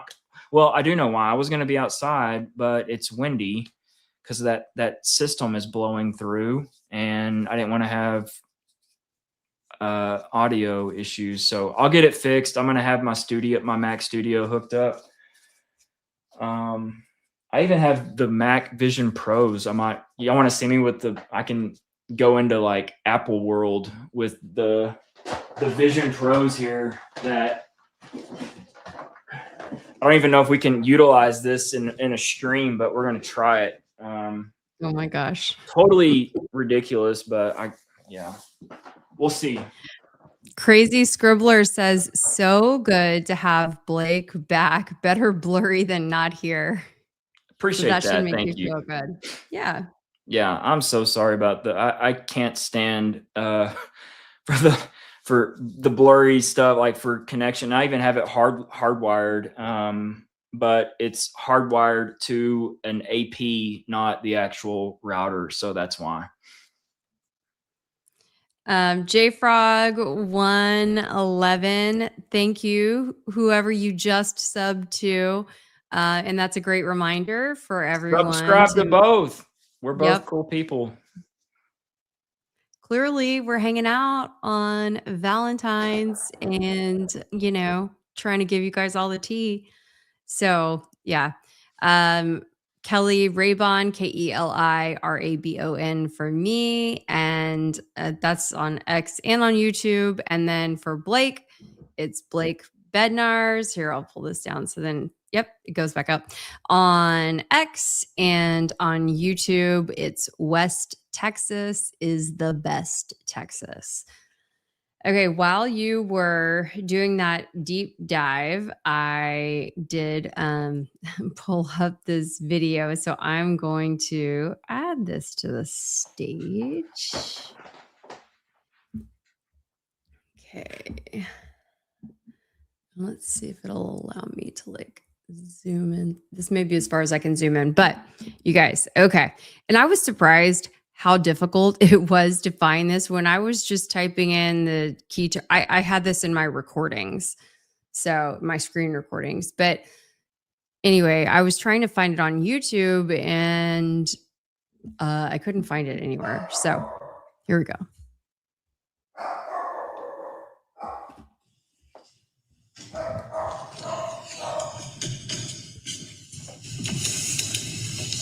Okay. Sorry for the dog again. But look, who do we have over here? What is Mikey doing? He's clenching. He's clenching the chairs, I guess, or something. Is he trying to hide? Is he trying to not be in the shot? Is he he's got his hat low? I don't know, you guys. What do you think? Tell us in the chat what you think Mikey is doing. You know, this is like what I would imagine if you're going to an acting class. And I'm not talking like one of those acting classes that would be somewhere in Hollywood, California. I'm talking like if you're going to an acting class in Tulsa, Oklahoma, and the teacher in Tulsa says, all right, we're now gonna pretend that you just lost your best friend, and you're gonna try and grab on to the dolly of chairs because you need that stability because you're so fragile that you're about to just lose your ever living faculty, everything. You're just crumbling as a human. But the problem, Kelly, is we saw supercalifragilisticexpialidocious Mikey McCoy, cool as a cucumber, walk away at the very split second that the boom went off, and walk away like he's trying to get to a ride at Disney World, but he knows he's got the fast pass. So it's a brisk walk. He's not trying to get there because he doesn't have a fast pass.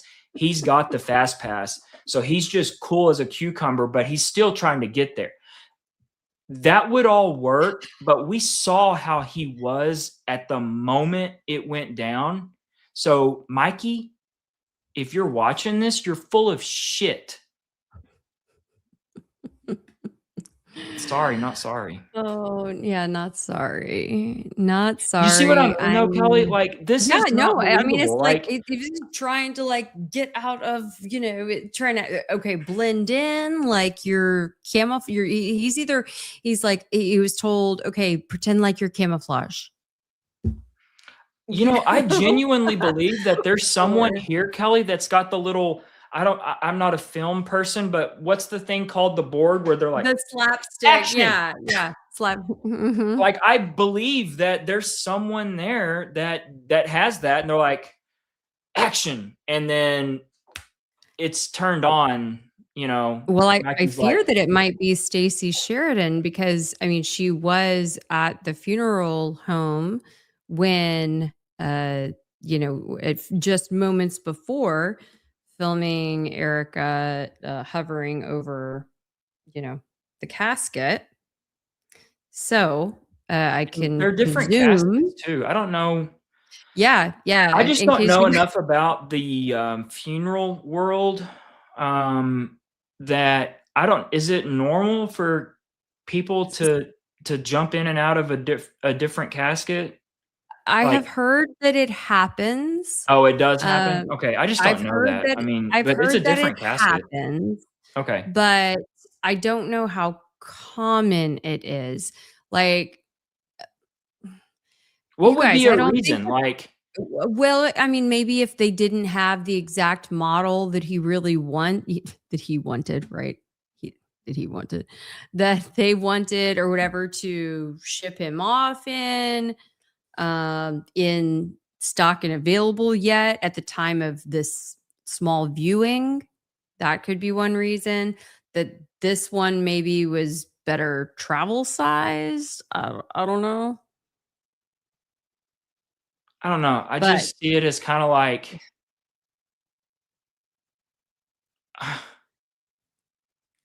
what's something yeah. like you can't return? Like you don't want to return underwear. Right. You don't want to lay in a casket that, Like, you is it know, not like, I that mean, you dozens don't of know other people because have you're laid in. dead, but I mean, is that not, it's just, I mean, it doesn't even seem like the suit was nice that he was in. I'll be honest. It didn't even look like a nice suit. And then that button, I don't know. I don't dress men. I dress my little young boys, but like I don't dress a man. So I don't know if is it common to leave, how like when you see his hands or whatever in that shot, is it common to not button the last button of the are you suit? talking about on your cuff or are you talking about on On the jacket? the jacket. Yeah, you don't button that. Okay. No. Okay. If you're wearing and it's a 2-button suit, it's just your top button. You don't button that's no. The bottom one. Okay. No. For some No, no, no, reason, no. yeah. For some reason, I was thinking that it was acceptable to leave that button unbuttoned, but then, Yes, no, you do. there were some people. Who was it? Valhalla. I think one night, like, freaked out that it was like the first time he was seeing this button not buttoned, and anyway. Oh, he's like, oh, they Didn't forgot to understand dress it. him. No, Yeah. it's like it's actually probably someone that actually knows how to dress. Like they're like, we don't button the bottom button. So Okay. I'm not Got it. surprised that Valhalla wouldn't know about like, like going dapper, that attire. Yeah. Yeah. Gotcha. Yeah. Gotcha. Okay. So, here we go. I see. So like someone had said he thought maybe it was a 3-button coat and then So also 3-button, in you're still gonna button the top 2, leave the bottom one. Okay. Got it. All right. So we're gonna run this back one more time. So y'all take a good look.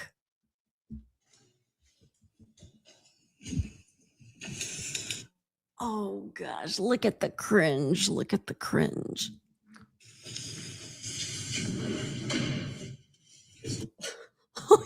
He's holding that Or it could be the Ollie fact that he knows he's going to hell because they actually pulled it off and he's like, what did I do? And he's feeling like massive guilt. That could be it as well. Could be. That's my default phrase. Could be.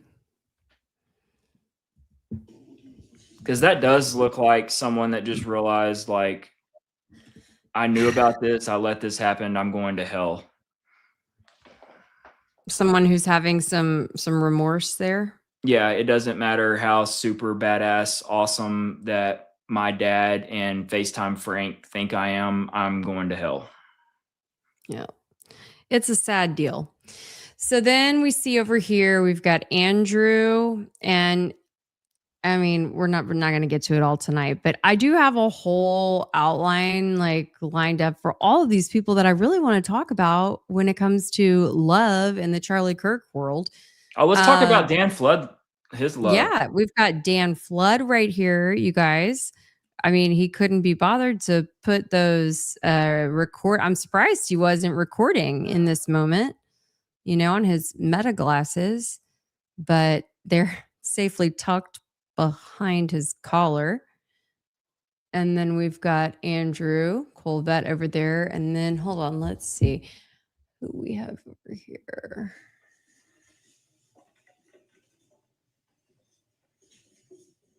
I might have to rewind it. I think is that a funeral home director on the front left, and then maybe, and then that's Gay Tyler. Yes.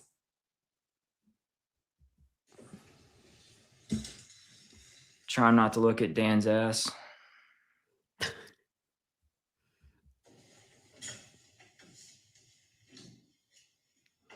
Yeah, of course. That's good call because that was God. Yeah, that's normal. But no, I mean those hands. What's normal is the suit button, not the rest. Yeah, Of I was saying not the not the suit button, commentary. like, now, that's normal. now, granted, I don't know what I've never had to like dress a body. I don't know if there's different rules for a deceased male wearing a suit if you button it. I just know like when I'm wearing my suit or anybody, like the bottom button is unbuttoned. I don't know if that would apply to a body in a casket. Okay. I'll have to ask that. I'll ask that to I have a great friend, I have a great friend who works in the funeral home business. So I'll ask him, verify.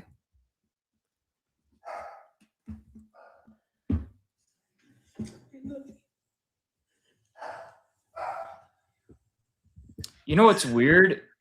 Don't people like to be buried with like their jewelry? That's always bothered me about this too. Is like, because it would be you know, easy even to put his ring on because it had the little flipper. You know, like so it would. I mean, yeah, that it was hinged. And so for those of y'all that don't know that, let's see. So the ring that he had was actually hinged, and so it kind of collapsed like around his finger. So regardless of even, sorry if this is gross, but like even if his hands were rather like stiff at that point, you still could have gotten the ring on, I think. oh yeah. I mean, if anything, I mean, you don't have any blood. I mean, you're not going to swell.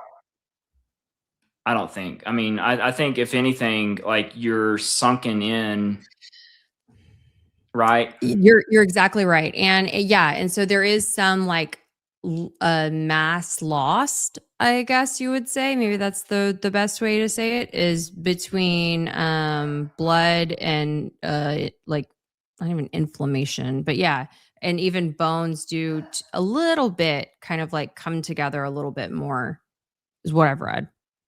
Yeah, so there's no the point is no excuse. I think he should have it on.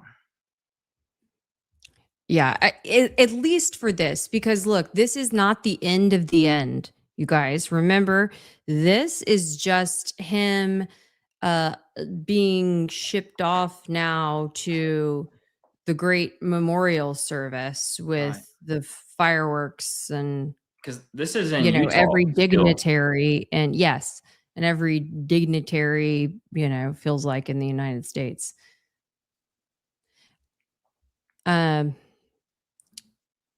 People aren't buried with their jewelry. Most family, you know what I would say, it's split. I mean, we could do y'all. Okay, y'all let me know if you. This is just to generate some chat, but if you want to leave a 1 in the chat, if you think or people who have been buried with their jewelry, and a 2 in the chat if you would be like, nope, the jewelry needs to stay back on above ground where it belongs. Yeah, I'm going to go ahead and answer. I would go 2. Like, now that I'm thinking that through, unless, I mean, I wouldn't have. Yeah, I mean, you're going to want to hang on to that. That's a valid point. Unless, do they take it off? Like, we're going to have it on, and then I don't know. Well, that's the thing. That's the thing is that he was like he had we don't even know, y'all, if where his body is, if it ended up being buried, if it ended up being cremated, if anything, right? We know nothing, quite frankly. That's true. We Yeah, still I mean, 5 months later, we don't know. it definitely was not at that State Farm arena in Phoenix. So this was not the end of the end. It's not like in this case they were taking him straight to the gravesite to go be buried. You know, like with a traditional viewing, and then you have your viewing, then you go to have your funeral, and then you go to the burial site. That's not the way it shook out in this scenario. Yeah. Anyway. Yep. Good stuff. That's a good point. Thanks for saying that. Yes. Okay, hold on. Then I see we have a super chat in here too. Oh my gosh.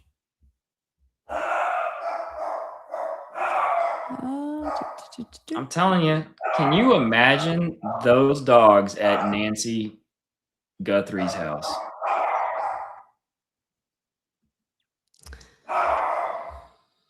I mean, that's the last house you're wanting to go try and kidnap someone. Your house, Kelly.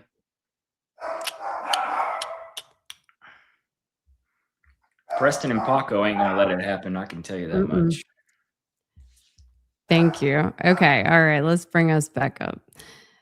The girl with the red hat. Here, I'm going to let you read this and I'm going to go get the dogs. All right. The girl with the red hat and camera to Charlie's right. She's absolutely involved and deceptive. She doesn't even take photos with her camera. She just casually walks away when Charlie was shot like an actress in a script. 100%. Couldn't agree more.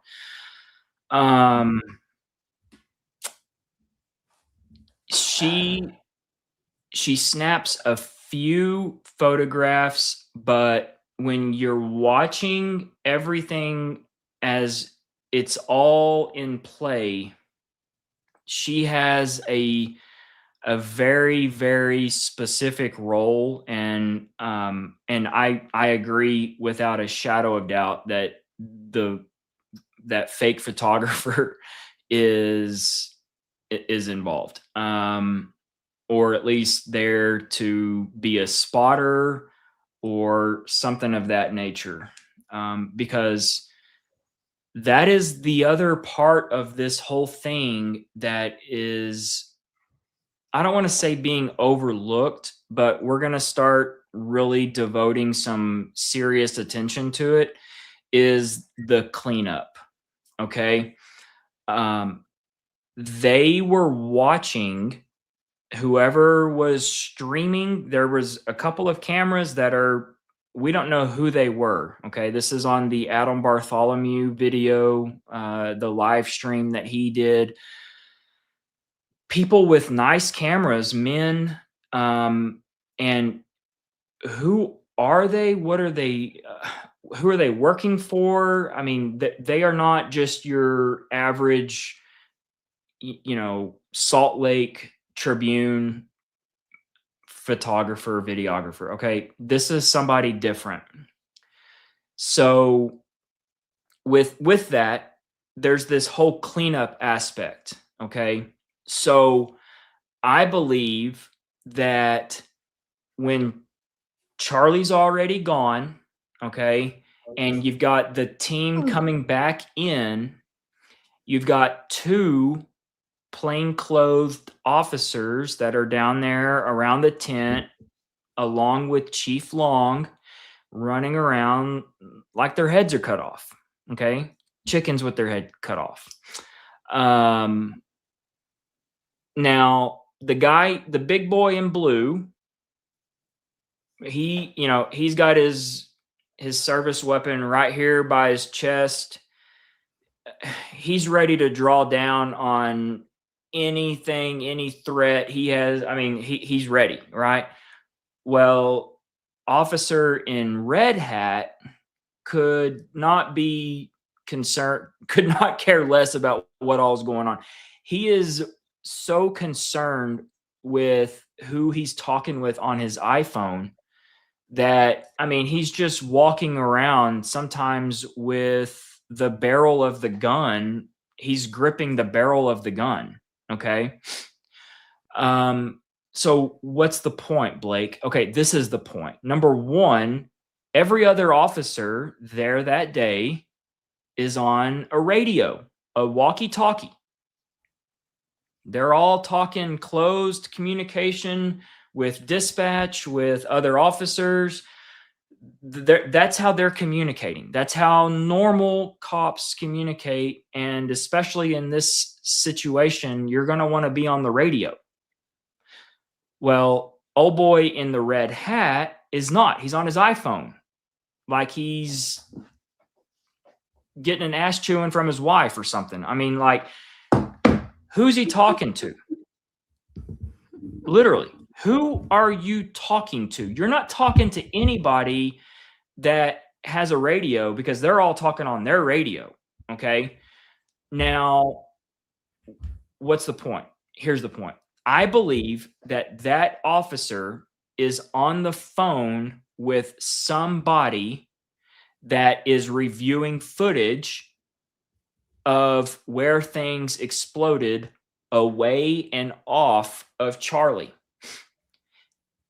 At 7.5 minutes after Charlie's gone, that is when the red hat officer walks up to the front, and he's at this point got Blake Harriff. Blake Harriff is a guy from Abilene, Texas, a couple hours away from me. He's in the blue plaid shirt with a beard, no hat. He is pointing to Blake right there, standing next to him, where to go and look. This is when, and we've all seen it, when the entire security team assembles and they start walking the menorah in a line. They're not looking for anybody injured. Everybody has been out of the menorah for 5 minutes now. Okay. They are looking for small things, small items, small things that exploded away from Charlie. Okay. They are not looking for bullet casings or anything. Why are they not?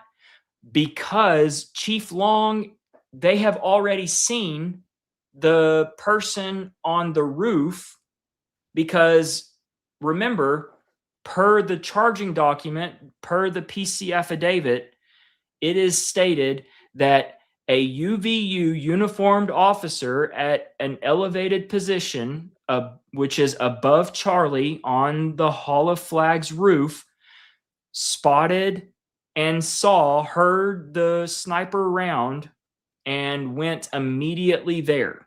Okay. That is what is in the PC affidavit. That's what's in the charging document. That's what made them go immediately there. Okay. So what are they looking for in the menorah? If law enforcement, your department, has already said, we've seen this guy on the roof up here, they're on their way there. They were there on the top of the Losi Center within a matter of 15 minutes or so. So what in the hell are you guys looking for, security team? What is the red hat officer, as he's on the phone, as he's been for a matter of 5 minutes now, and we've got video of him. I mean, he's sitting there pacing back and forth on the phone, walking right there at the tent. He's on the phone and points to Blake Harriff to go, and they start searching. Whoever he's on the phone with told him that something exploded and y'all need to go look right there and search. It ain't rocket science. Like, it is what it is. So what are they looking for? What is the person, the pink hat? I think it's a man. Pink hat person, blue shirt with that'd be our best guess. What are you looking for? What is this person looking for as they're walking around in and out of the non-permeable zone, right? We all remember what the Well, what should non-permeable be. zone is per Brian Harpole in the Sean Ryan interview back in November. This person's got free reign. They're walking right past Santa Claus 47, okay? Santa Claus 47's there just making sure everything goes down without a hitch. So AKA Kit Kat is Butch looking Hib. for stuff, picking people's clothes up, trying to shake them out. What the hell are you looking for?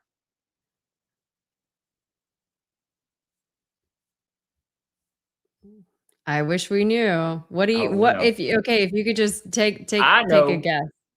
Yeah. Okay, sorry. Another long-winded answer. I don't even remember what the original question was. But that's the cleanup. That's what we're going to get back into after, because this is where that AV team, or the people that were with the AV that I pointed out earlier, they come back into play after Charlie's gone. Okay. And this is where, super badass Mikey McCoy comes back as well. He comes back. Mikey McCoy comes back to underneath the tunnel. I want y'all to think about this. Think about everything that camera on the Hall of Flags that the university has denied 5 times. Think about everything that camera shows. You're going to see conversations after Charlie's gone. You're going to see, imagine the nonverbal, just watching their interaction after Charlie's gone. You're going to see Mikey McCoy right there underneath. And I promise you, they are going to look guilty, guilty, guilty, because they are going to be in cleanup mode. Every single one of them. They are not going to be in grief mode. They're going to be in cleanup mode. That's what we're going to see on that video camera on the roof, or the ceiling rather, of the Hall of Flags. Think about this. What are we going to see before the event? We're going to see Butch Hibbs there with Brian Harpole talking a lot with the AV team. That ain't going to be normal.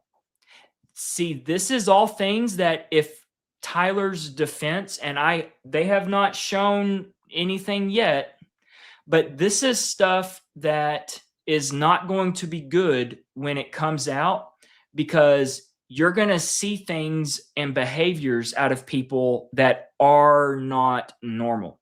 You're going to see Butch right up there with the AV team, and there's going to be absolutely zero explanation, zero reason why this old ass man from Heber City, Utah, who is brothers with Pastor badass Jack Hibbs in California, who's one of Charlie's talking mentors, with the something. AV team.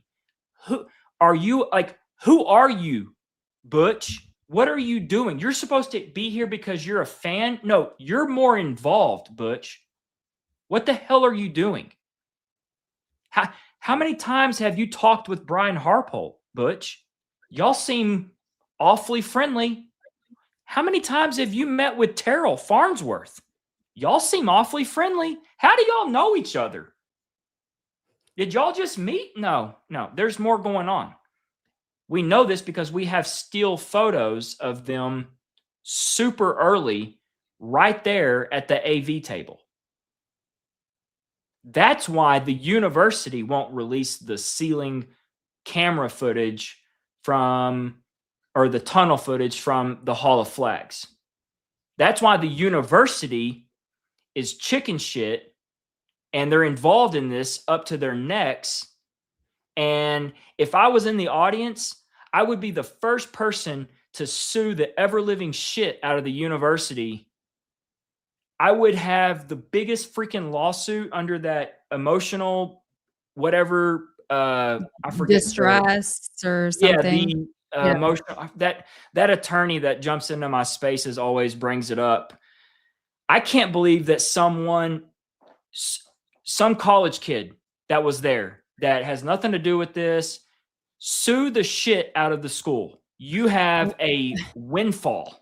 Okay, but then you see, Blake, why on the flip side of that, then it could be that people who were there potentially, or at least a decent amount of them potentially could have been placed there, especially in the closest, most impacted areas or in certain, areas, right?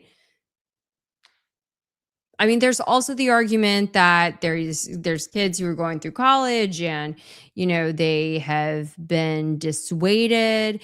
There's very tight Mormon ties. So you've got religious influence. You've got this, your parents have just spent 4 years of, and a whole lot of money on your education. You would really hate to not be able to get a job if you came after the university, right? So I've got 2 words. Gloria, all red. well, is that? I mean, yeah, I'd have to look and see. I don't know. I They mean, all obviously, I are know not she's involved. a bulldog, but I don't know. There's- I don't know if I'm sure somebody would take the case. Hey, I mean, I don't know what if I need to call up Tony Busby here in Houston and ask Tony if he's ever heard from anybody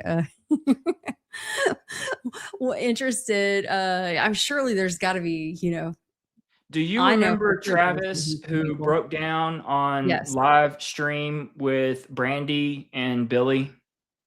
Yeah. Oh yeah, I was Do pushing. you remember the financial and all of the Do I hardship remember? that I was Travis has been interviewing him, facing? Blake. What was that? I said, you remember Travis describing all of his hardships that he's facing and all of the emotional turmoil and everything because yeah. of what he witnessed. There's not a more strong person that's got a stronger of a case than Travis and everything that Travis has been through to sue the school, sue Turning Point, for, I mean, at the very minimum, they had absolutely zero security in place. And why no one has done any of this, at least to open up the door as a check and balance on the justice system to at least begin the process of being able to collect what would be considered discovery is beyond me. And So, yeah. Go ahead. Oh, well, I think that's a great point. And I communicated. I was interviewing him at that time. Yeah. Albeit that I wasn't there. I forgot you. Yeah, no, I Yeah, forgot that's all what I was about that. trying to tell you. I was like, yeah, of course I remember it. I was the one who kind of pushed him to to cry, but I'm sorry. I forgot. sorry. It's okay. It's okay. But I know that you've communicated with him, some too. And I wonder, has he made any attempt to seek any I don't know, anything from the university or from Turning Point or from anyone?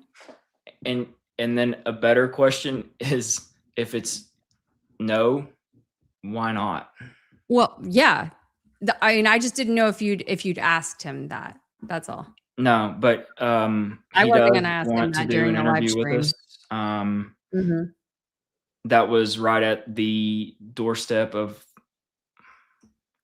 all the extracurricular stuff that came in in January. So basically, that's where, when the video comes out, and look, what did we hear? 300 terabyte? 300 Yes. terabyte Or of data. 300 or 3,000, something over the top that they said Let's that just they were call it a like data center. downloading around There's the a clock. data center of evidence that was discussed at the last hearing, and they have it all. So this is what goes back to the point with what we expect as the public, that we expect no matter what the outcome is, if y'all are able to sucker Tyler into this second degree manslaughter type of plea where he's 2 to 15, we are still going to demand every ounce of that stuff to be released. And this is where it becomes paramount for any student, any spectator there that day to get lawyers on board, call Gloria Allred, get everything organized, be one of the first ones, and let's start. They have to know that there's still discovery in these civil matters. So, and that's going to be a real issue. Like, just imagine this. I mean, this is like literally a John Grisham novel on steroids, where you got Tyler Robinson who is offered a plea, takes a plea, is sent off to prison, and then we've got civil suits rolling down with discovery, and then all of a sudden, lo and behold, the discovery comes out, and it actually shows that Tyler Robinson, there's no way whoever that was on the roof did what they did. You talk about a nightmare. That's why I've always said it is in the best interest for the district attorney to do the right thing sooner than later, because the chickens is going to come home to roost. Okay? And it is not going to be easy to explain why you sat on something for 8, 9 months, 10 months, 15 months. I mean, dude, you knew about this when? Probably before Kash Patel left Utah.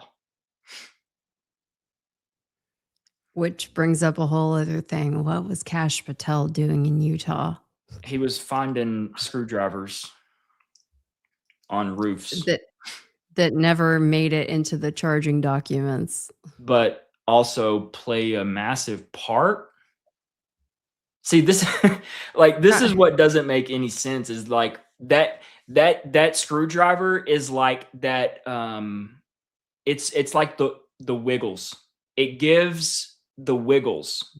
They can wiggle into something and they can wiggle over here, because if there's no gun, well, it's because he assembled it, disassembled it. Like, what the hell's the screwdriver for? What's the significance of it? It was significant enough for them to talk about it. But then this is where I believe when finally someone with some brains sat down and really thought about the bullshit that they already told the world, they're like, oh shit, this doesn't make sense. Oh shit, 30-06? Oh shit. Where, like, this is, I can seriously see these things happening in some sort of room with a lot of important people where they're like, oh, we are so, like, this doesn't make any sense. And then we've got Governor Cox over here talking about clothes being changed. And so basically it's been radio silence, right? Ever since Patel needed to get, he needed to get the jacket off of like one of the other agents who is, and then put a patch on it because he needed, like, I think it was like a female medium or something like that. I don't know. He needed a smaller jacket that was from like these are going to end up on Getty Images forever. I need to look the part.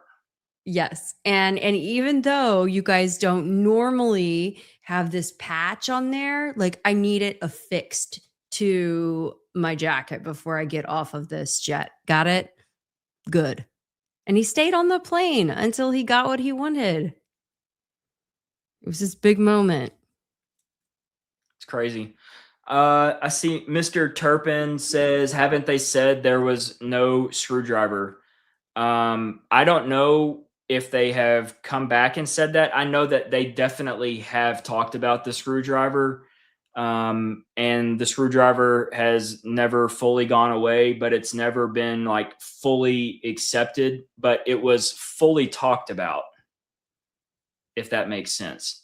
That's my point on the wiggles. It gives them the wiggles, but at the same rate, it's not anywhere officially talked about.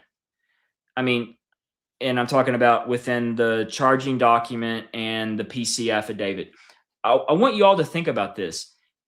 There is nowhere on the PC affidavit or the charging document that states the person on the roof ever took a shot. That's true.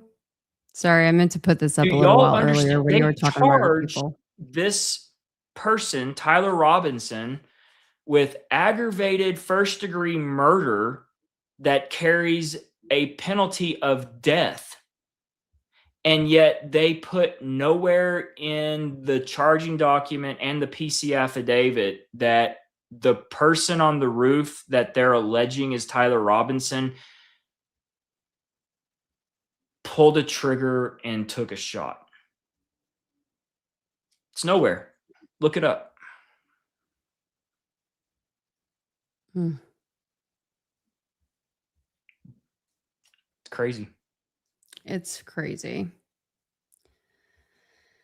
I had up just a second ago, and sorry, I'd meant to pull it up earlier when you were identifying all of the people. But just a safe, it took me a minute to find like a safe screenshot or a safe spot in a video, you know, of all of the people who you were mentioning earlier, from security to, I guess Red Hat's not in this exact angle, but man, it's crazy. We've been through a lot over the last 5 months. It's crazy. I mean, if one thing can be true, it is the fact that I know they never ever in their wildest dreams imagined that this would still be talked about here, like on Valentine's night 2026. That's for sure. That's for They're sure. like, damn, these people are just relentless. Why can't they move on to Epstein and Nancy? Yep. Where do you think And he is, Kelly? what's that? Where do you think Where's Nancy is? Nancy? God, I don't know. I have not done a deep enough dive into everything that was going on. I saw I briefly read an article earlier today that was talking about some of the blood, like you mentioned earlier, outside, I guess, like on the front porch or just outside of her door. And the way that they described it, talking about like how it was oxygenated and circled. And anyway, sounded like it could have been a nosebleed. It could have been something. Yeah. Anyway. No, I I'm mean, not it sure. definitely looks like, I mean, I live out here in probably the driest part of Texas, where humidity, you know, it's like 8%. If that, I mean, nosebleeds happen. I mean, it's just so dry. That looked like a nosebleed, like someone just standing over, and it looks just like when I'm standing at the sink and my nose bleeds. You know, it's not like cast off blood splatter where you know, you've got some sort of blunt force trauma or Yeah. And there's some massive injury. right. None of that. It looked like a nosebleed. I mean, that's still significant. I mean, someone had a nosebleed on the front porch. Or I mean, I don't even know. Did they confirm that it was her? Like, I guess in old Tyler's case, they must have been able to confirm like the same day that he showed up. lightning Even though fast. he'd never been arrested before, so his DNA was not already in the system. Yeah, very weird on Allegedly. that. But there's also a weird dynamic with, and I don't know if this is true or not, but Brian Enton was talking about this, about maybe some rifts that are happening within the sheriff's department and the FBI, that the sheriff is not wanting to use the FBI's lab centers or where they process DNA, that the sheriff was wanting to use another party. And this was Brian Enton that reported this. So, I mean, yeah, I think Brian is a lot of full of shit, but I mean, I don't know why he would lie about this. Look, ever since the whole Lance Twiggs interview with Brian, like I sold my stock on him. But it's kind of weird. Why would he? I mean, that's kind of a weird fact to freestyle. That there's a rift, or that there's something weird happening with the sheriff not wanting to use the FBI's lab. Well, I had also seen, again, just a headline. So sorry, I'm not giving the full thing and I hate to do that. But it was something saying that Savannah was not comfortable with the sheriff's department over something. And so I'm wondering if, I don't know, I'll have to look into that a little bit more, because that could play into it very interestingly. Yeah, for sure. If she's wanting to be like, oh no, just let the FBI handle this. But I need to verify that. So I have this, my flippin' journey. I have a screenshot of her at a restaurant with a good sized bandage covering a larger bruised area. Both show that she bleeds easily. I assume that you're talking about Nancy. I don't know. But if you do, feel free to send. I haven't seen that circulating or anything yet, but that doesn't mean it's not out there. I mean, I have, okay, so tying, okay, my flippin' journey said yes. Well, you can feel free to email me if you want, kelly@kellyrabon.com, KELI@KELIRABON.com. I mean, I remember with my grandmother that she bled easily, especially for people at that age. A lot of times they are even on blood thinners and things like that, right? And so like their skin can be like paper thin, Right. and can bleed super easily. So you know what's strange? There was no forced entry though, right? well, okay, so I can say that, I mean, there could be, what time, do we know what time? I'm sure It was some people know. What time between did the 10 and person 2. show up? 10 Noon a.m. and or 2? 10 p.m. and 2 a.m. Oh, it was middle of the night. Oh, yeah, I wouldn't open my door for someone like that in the middle of the night. See, that's Or my for someone. point, is that doesn't make sense. Like that, why open the door to that person? But okay, was she all with it? Like, True. if she's an older lady, maybe she's not all with it. Maybe, who knows, maybe she was expecting like an Amazon package by midnight or something. I don't know. She's like, oh, Amazon, they must have got new uniforms and they're wearing face masks. Well, no, the person's probably not standing like directly in front of, the peephole of her door. Like they probably, I guess. knock or something. I don't know. I'm just thinking of how you would get an elderly lady to open the door. And another way, and I mean, I guess they would have. Well, they didn't. Did they cat? Oh, he must have disabled. Did he pull the camera off? He pulled the camera off, I would right? assume I think so. it looked like it was the newer generation of Nest cameras, so those still record to the cloud. So yeah,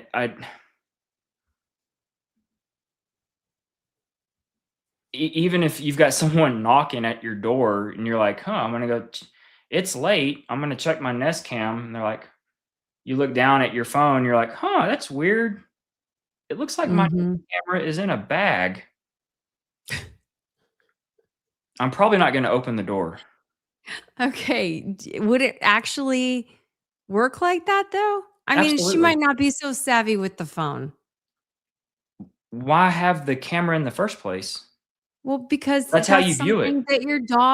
That's something your daughter's put up for you or whatever that, So you think okay. that it was there just like it was there For looks, maybe as a deterrent. It's like putting a security sign, in your yard, even if you don't have a security service, one of those old tricks, possibly. Right? It's like half the deterrent. I just don't know Nancy. I guess if I knew her and I was able to talk with her, like there's some older women, older people that are with it. And then there's some that are not. I have a hard time believing that Nancy Guthrie was senile or was not able to access an app on her phone living in that, $1 million home in Tucson. I have a feeling like she was still relatively with it.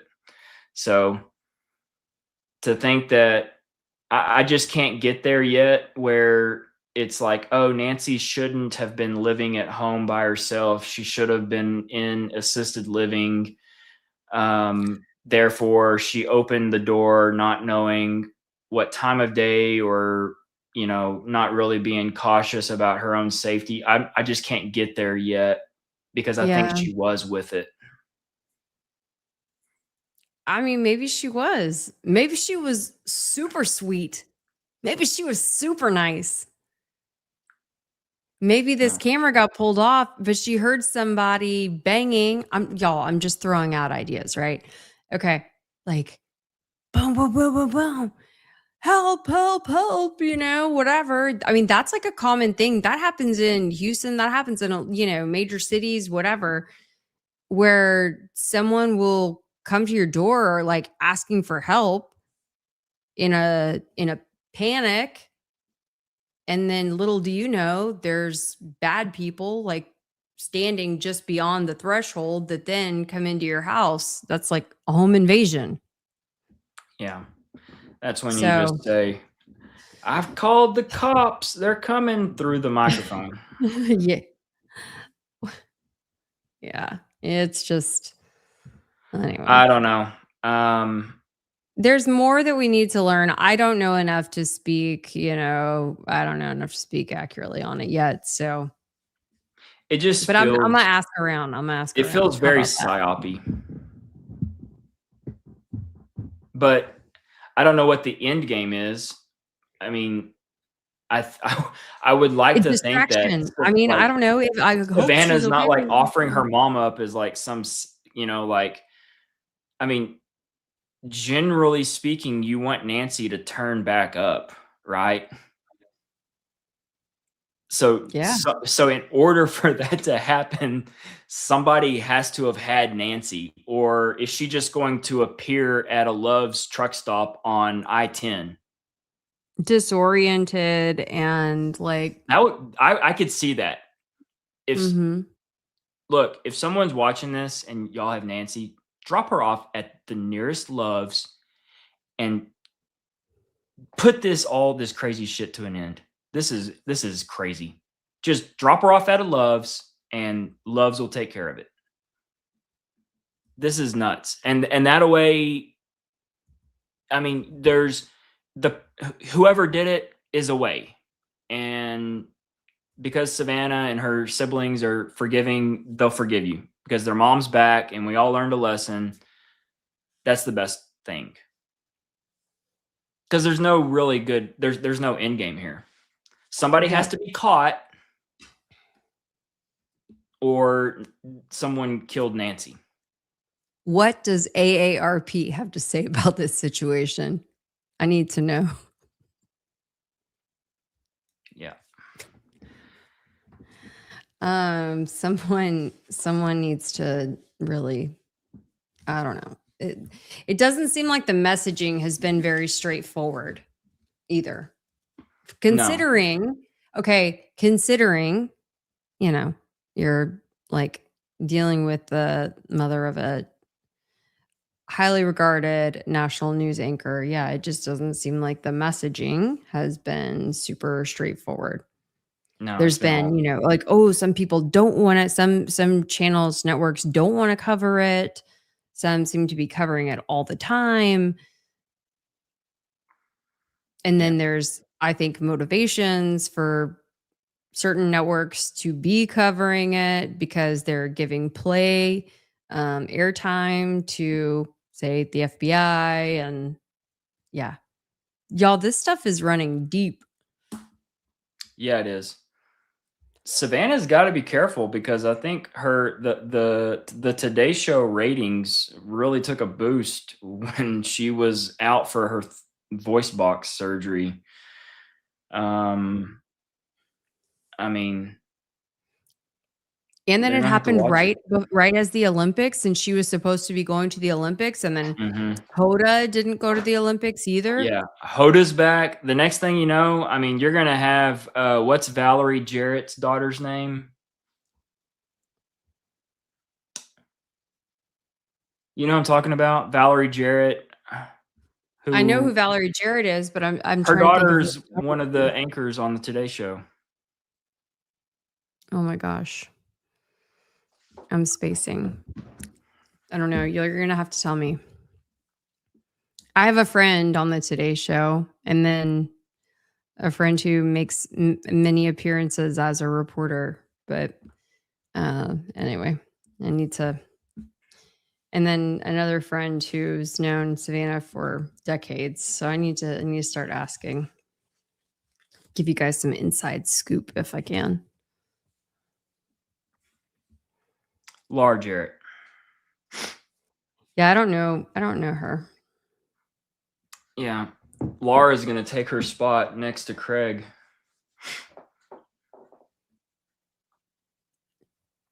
We had a couple of requests, okay? Mhm. Are you hanging in there okay, Blake? I'm getting I'm 27 minutes past pumpkin Turning into a stage. pumpkin? I know, y'all. Blake turns into a pumpkin after midnight. He's pretty I'm an old he sticks man. to his I'm schedule, okay? old. But we're rocking. Let's shoot. Okay. All right. Stick with me if you can. And if not, don't worry. Yeah. I'm sure I could dip out and you can hold it down. Oh But yeah. I'll answer if there's any outstanding questions for me. Okay, how about that? If you can take a look at I couldn't go for everything, but there were some starred questions I know that I happened to catch. But because one of Eugenia had taken the time to send a link, I wanted to pull it up.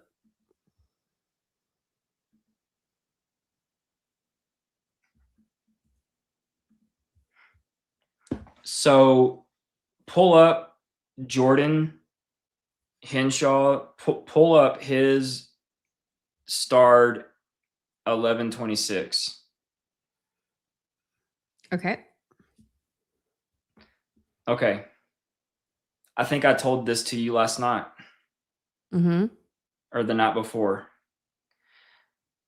So Jordan has done a brilliant thing with showing that something exploded under the shirt.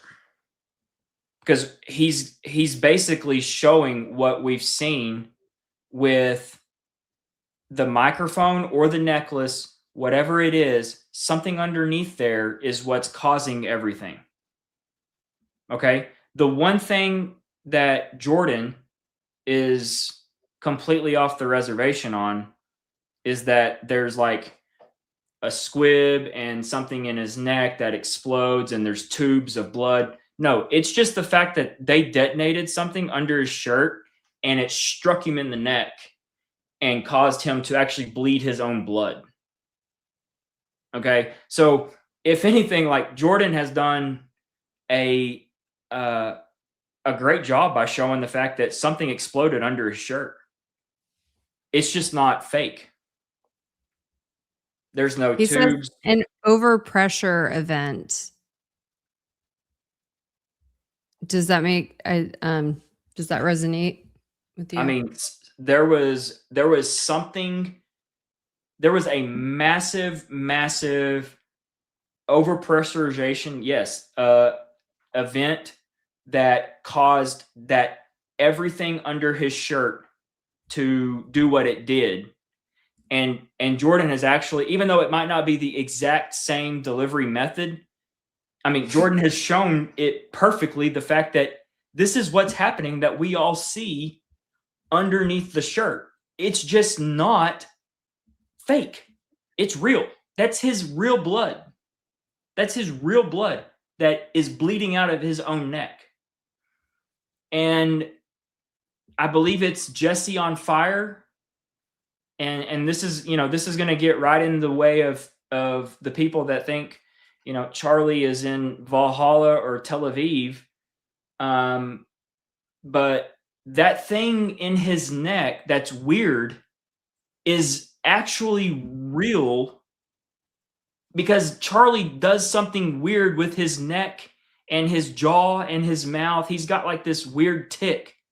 And you can see this thing. I believe it's a muscle. It's like his muscle, because he's doing something with his mouth and his neck. And it's in every debate. You can go watch him debate. He does it always. He was not born with the squib ready to explode on September 10th. And that's what we're all seeing. No, we're seeing the muscle in his neck. And Jesse on Fire puts it in a video with that one close-up shot from Charles McClintock Wilson that we can see actually like some pepper, where some pepper is in Charlie's tooth. Yep. It's that detailed. And they're like, oh, you see this weird thing? No, that's his muscle. It's not, he snapped the shutter at the very moment that Charlie is doing that thing with his neck, is when he snaps the shutter, and we get that. It's not like a squib there. It's not.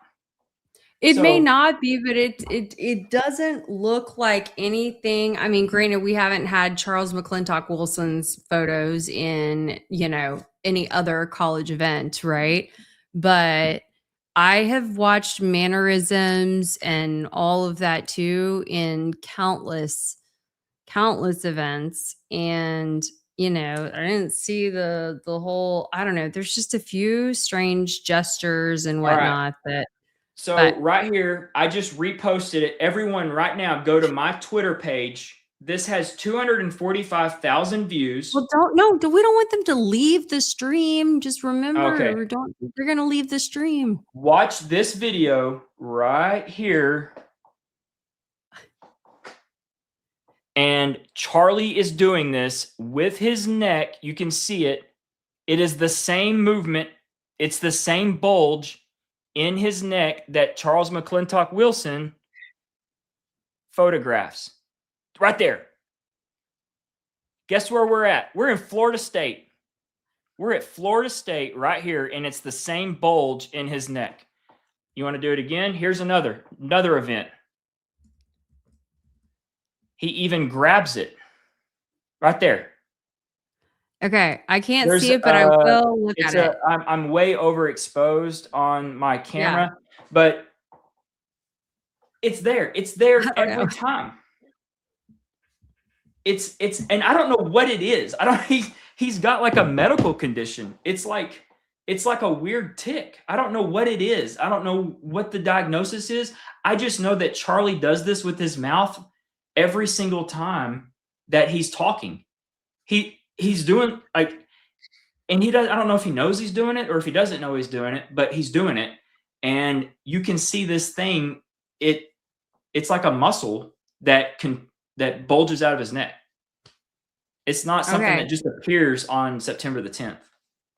I'm excited to see this because I have not. Can you share the screen? Yes, that's exactly what I was just thinking. I'm like, wait, what are we talking about? I can share the screen. Sorry. You can do it too. Well, actually, no, not with your internet. Not with your internet right now. Isn't that ironic that my internet is? It is. You guys remember this one. It'll be easy for you to find because it's at the top of my page. Knock on wood. Okay, let's see. Alrighty.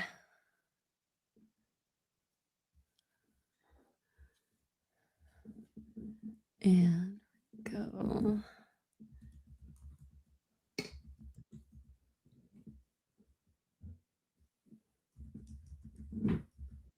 I thought you looked at every post I posted, Kelly. You just proved I do. What do you mean? Because you said you hadn't seen this. Well, I haven't.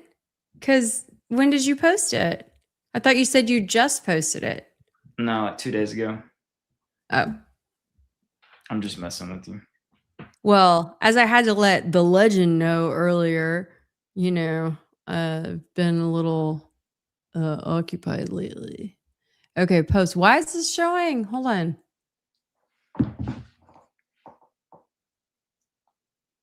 Post. Why is this showing 2025? Oh, okay. Well, this is showing it doesn't have me logged into X on this browser right now. But that's interesting, Blake. Just FYI. Oh, you're gonna log in. You're not gonna squeak out that easy on me. No, I'll log in. I'll share my screen. Okay, I'm gonna log in. But if somebody is not logged in, it starts at October 10th, 2025. That's weird. Or at least for me.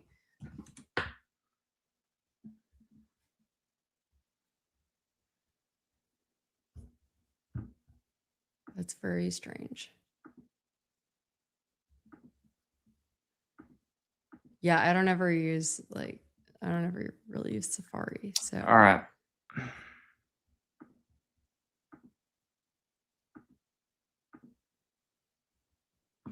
Can you add that to the screen? Mm-hmm.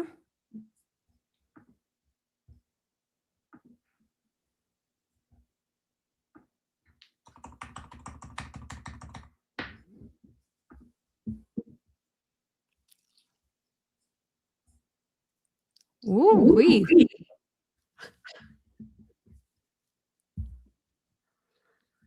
Right there. Right there. Not the same side. Oh. Okay, replay it. Not the same side, though. He's flipped. In which one? Not in that one, because the text is correct.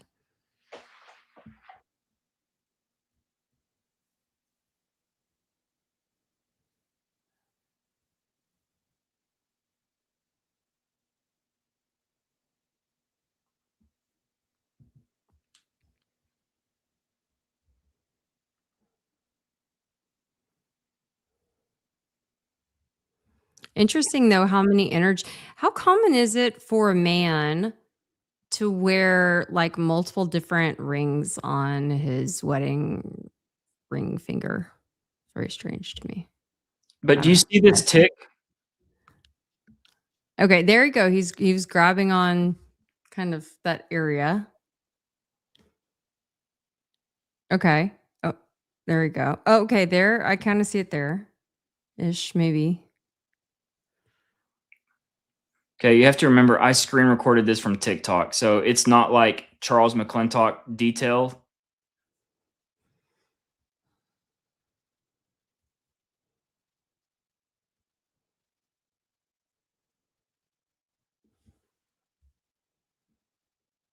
Hi, Right. Joe. We are discussing some details about Charlie, and thank you for joining us.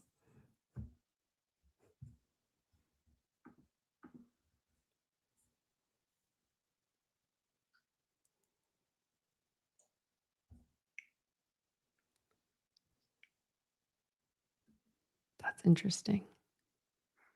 Anyways, I'll drop you the link so you can like watch the actual. Yeah, oh, trust me. Hey, look, I'm all about like, uh, yeah, I'm all about giving it a look, and I will see. I do think there's potential there, but I just hadn't seen it yet. So just so I'm clear, you are under the impression that Charlie has never had a weird thing with his neck or his mouth. He never has done anything, like he just sits here normal and has a conversation with people. No, I didn't say that at all. I think that he makes weird I can't even do it. mhm. Yeah, he makes these like jaw things. And in fact, I was going to ask, I meant to do it a long time ago, realized I hadn't tonight. I have like a friend who's a cosmetic dentist. I was going to even ask, did we see any difference in his, because he had a very gummy smile. Do we see any difference in his like facial structure there? Because they can, you can have surgery on that. Like you can to have a, oh gosh, what do they call it? I can't think, but it's like a gum makeover. And so that way you have a less gummy smile. Because like some of the photos of him, man, you got a real gummy smile. Yeah. I could So see what? Erika being, Miss Aesthetic, right? So Being tough on connect me Charlie. to like what you're like. What does That have to do with anything? Just trying to understand if there was anything different that they see. Like, I mean, look, I will ask anyone who is an expert in their field, do you see anything here? I feel like there has to be something that some of us are missing. And I don't know. I mean, until the case is fully solved, like I'm gonna keep asking questions. And I think that's a question that like hasn't been solved. Is there any sort of difference there? And so could that ultimately lead to some difference in the shape of his mouth, the something that we see there? I don't know. I don't know until I ask the question. Yeah, that's valid.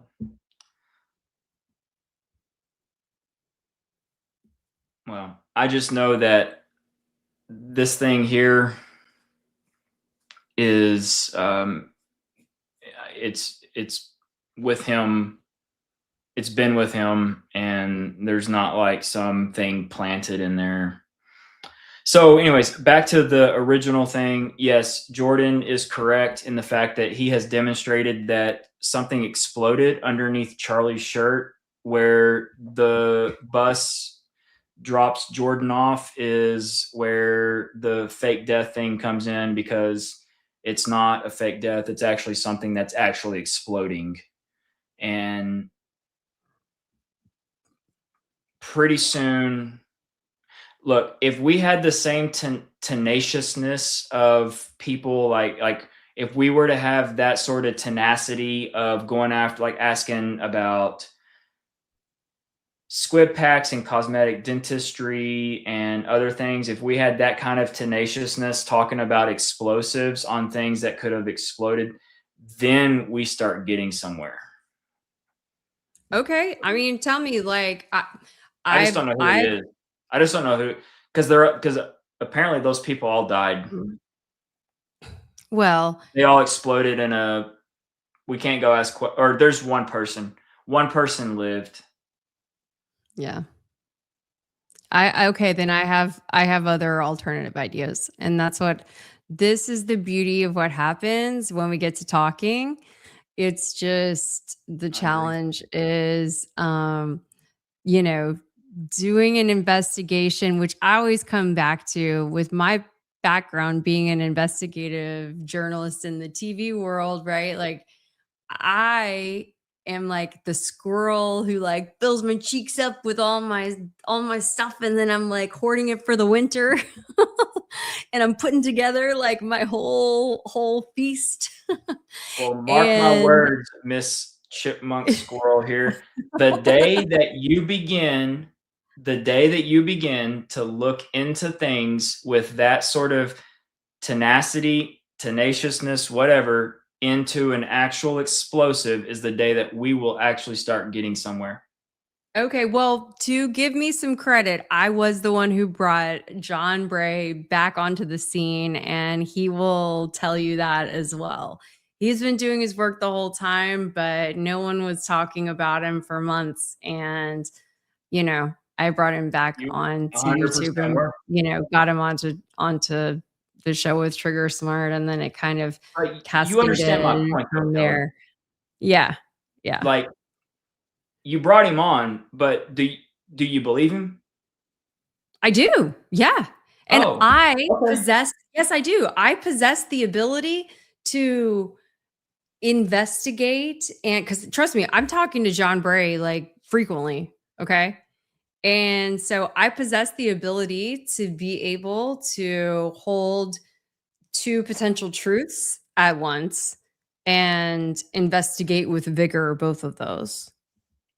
I know John's like low key, but have you and John ever got like, I can't see John, like John's kind of quiet but smart. Like has he ever been like have y'all ever got into it over like you think he faked his death and John's like, no way. Like have y'all ever gotten into like a dialogue just off camera? Yeah.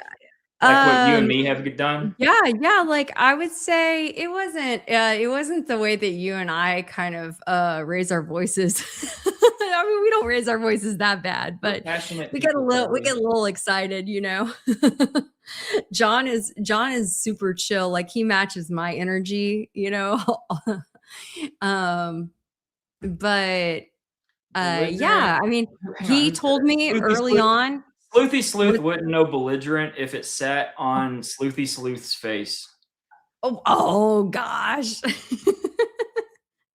Passionate. So y'all have y'all have kind of got like had disagreements, or he's been like, hey, no way. Yeah, he has told me, like, Kelly, I appreciate that you believe that, and this was like even back in October. Like, I appreciate that that's where you're at. And I tell people that, if they're not up to speed, with where my head's at, I tell people that like up front, like, hey, this is what, because I have no problem saying what my theory is, or where, what my instincts tell me. Okay. What my instincts tell me. Could be wrong. And I continue. I know that I've picked the hardest option out there, which sucks. Okay. I wish I picked a whole lot easier option to try to prove out, but it's a pretty fucking hard one. Excuse me, my language. It's a pretty freaking hard one. It's 10 minutes till 1 a.m. You can say fuck all you want. Okay. Okay. So here's the deal. First off, John Bray is the strongest person that we could possibly have, at least for me, in this corner, because he's actually someone that can explain it on a level that is super complicated. Okay. but I am just going to reiterate this point. The day that you and Jordan and all these people, like Jordan is super smart. The day that Jordan turns his focus to what really happened, that there was an explosion and something hit Charlie in his neck, the day that we finally all forget about this fact of a squib and pumps and all of this stuff, the day that that's forgotten about and we all start to look at what exploded and wounded Charlie's neck is the day that really and truly it's over for them. Because quite frankly, the fake death stuff is the only thing keeping things just confusing enough for people that no one ever really gets on the same page. And that's just how the human brain, human mind works with a lot of things that cloud up things. And so when that does happen, it's going to be over for them. I'm just saying.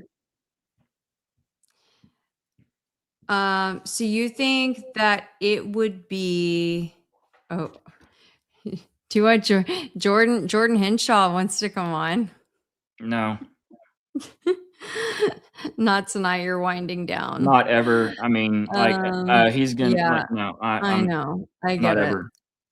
A podcaster somewhere said they carried CK on his side or kind of face down or kind of weird, but they didn't carry him face up. That's what I remember. You know, I think it was so hard to see how he was carried out of that building, or not out of the building, but out of the scene. All I know is looked like a rag doll.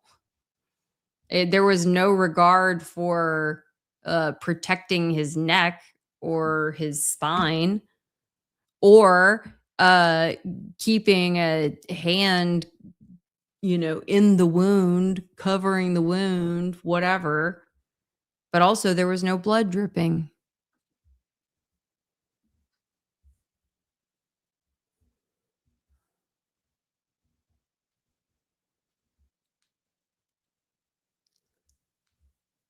Okay, the legend. You need to back off, buddy. I'm just telling you right now. You want to call me a no investigator or whatever. Obviously, you did not see. Anyway, it's fine.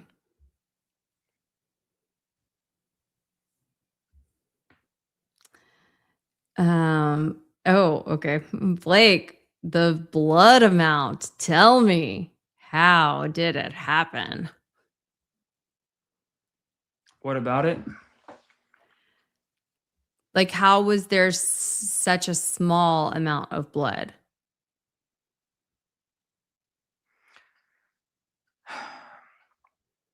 I mean, it really sucks that we're on YouTube and I can't just pull this up and show people.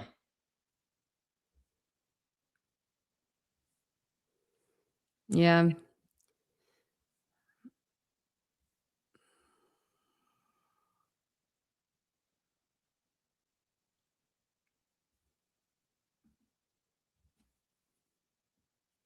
Hang on, I'm pulling something up that.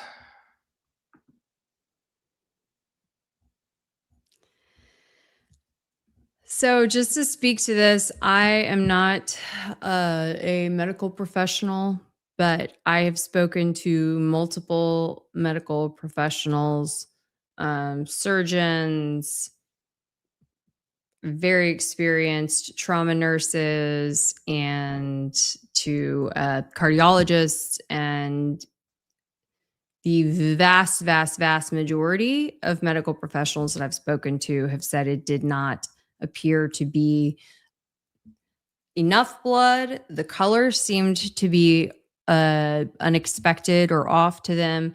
The amount that poured out, and even maybe the consistency that it looked to be initially, seemed odd to them and not consistent with what they would expect. So that's all I wasn't there. I wasn't there. And I'm not a medical professional, but that's what people have told me that I've personally asked.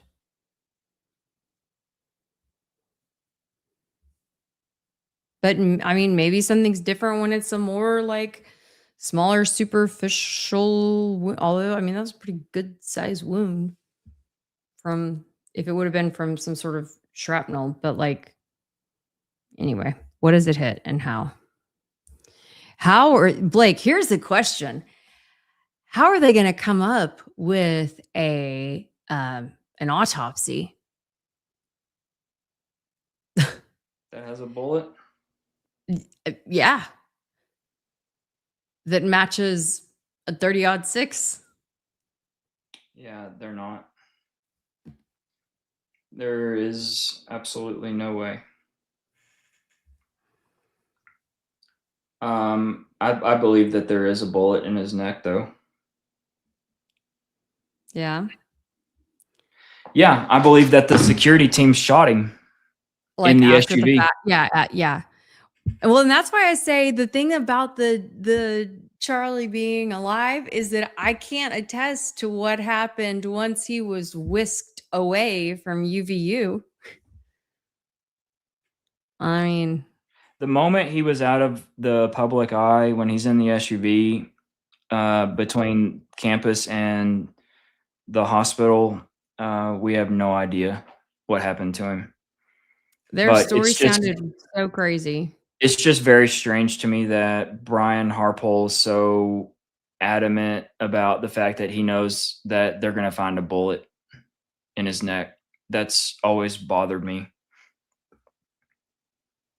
It's bothered me because Brian Harpole's pissed off that the autopsy wasn't released sooner to show the bullet, because he knows the bullet's there, because he believes that the bullet is somehow going to exonerate the fact that Brian Harpole squeezed a trigger detonating the explosive. And Harpole's pissed that he feels that this would have been his, quote unquote, stop looking at me card from everyone, when in fact, if they do find a bullet, it's because they put it there in the SUV, because there was not a bullet fired that day at the university. Right.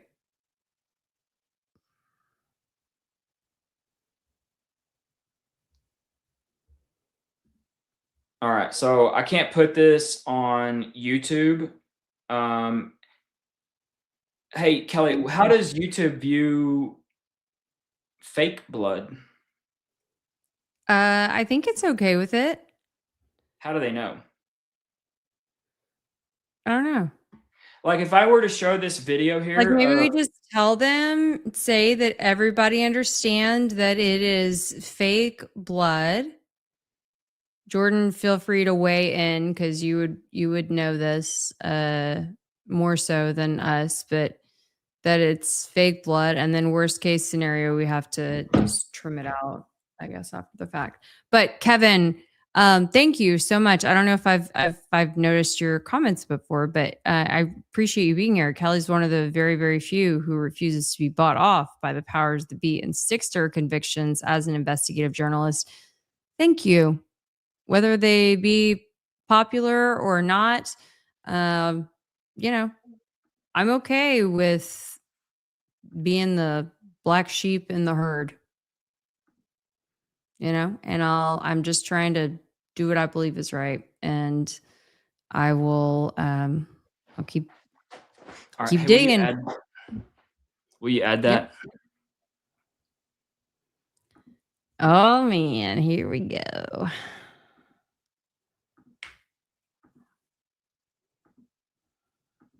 Construction from start to finish.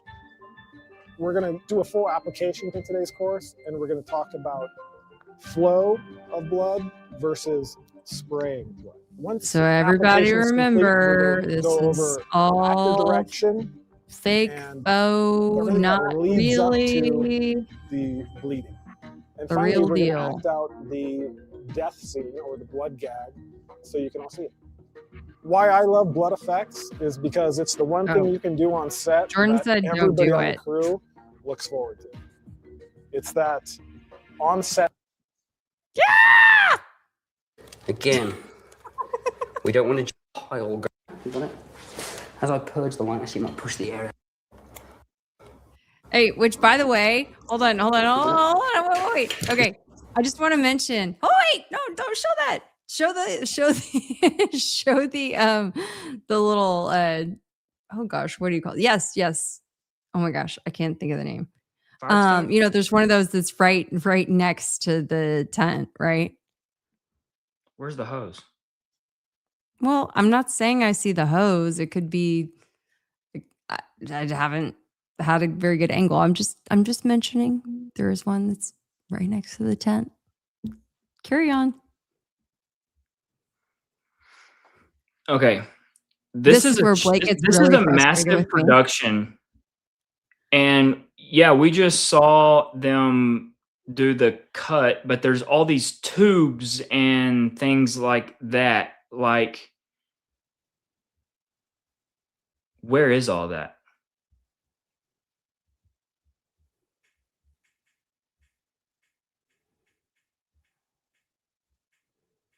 Y'all, don't worry. We're going to end this Valentine's stream on a happy note.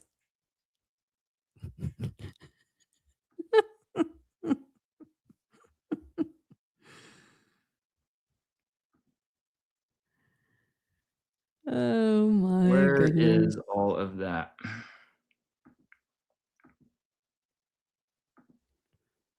Do you want, well, okay, is there something is okay, well, we can look at that, the rest of Okay, that so clip I just later, but posted yeah. on X again on my page. Zoomed in, slowed down of it happening right here in the window. When we're done here, everybody go watch it.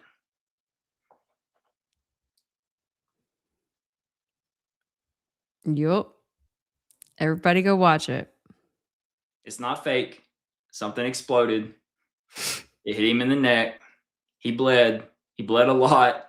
He was tackled by Dan really quick. So, look, if you're hit in the neck and you're tackled within 4 seconds, I mean, we see the river of blood. He's tackled. And then from there, I mean, look, he was rendered, he was immobile. Okay. So he is gone within 45 seconds. 45 seconds is not a lot of time.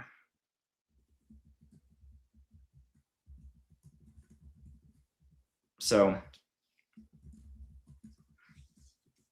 yeah, I don't know.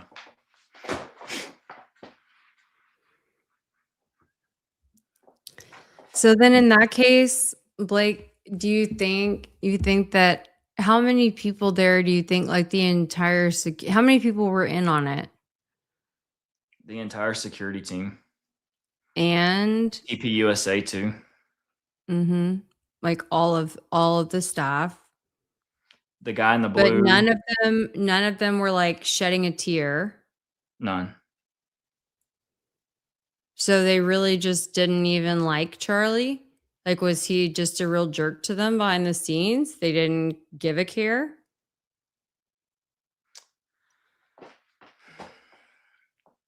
This is where the human interaction part of something, or how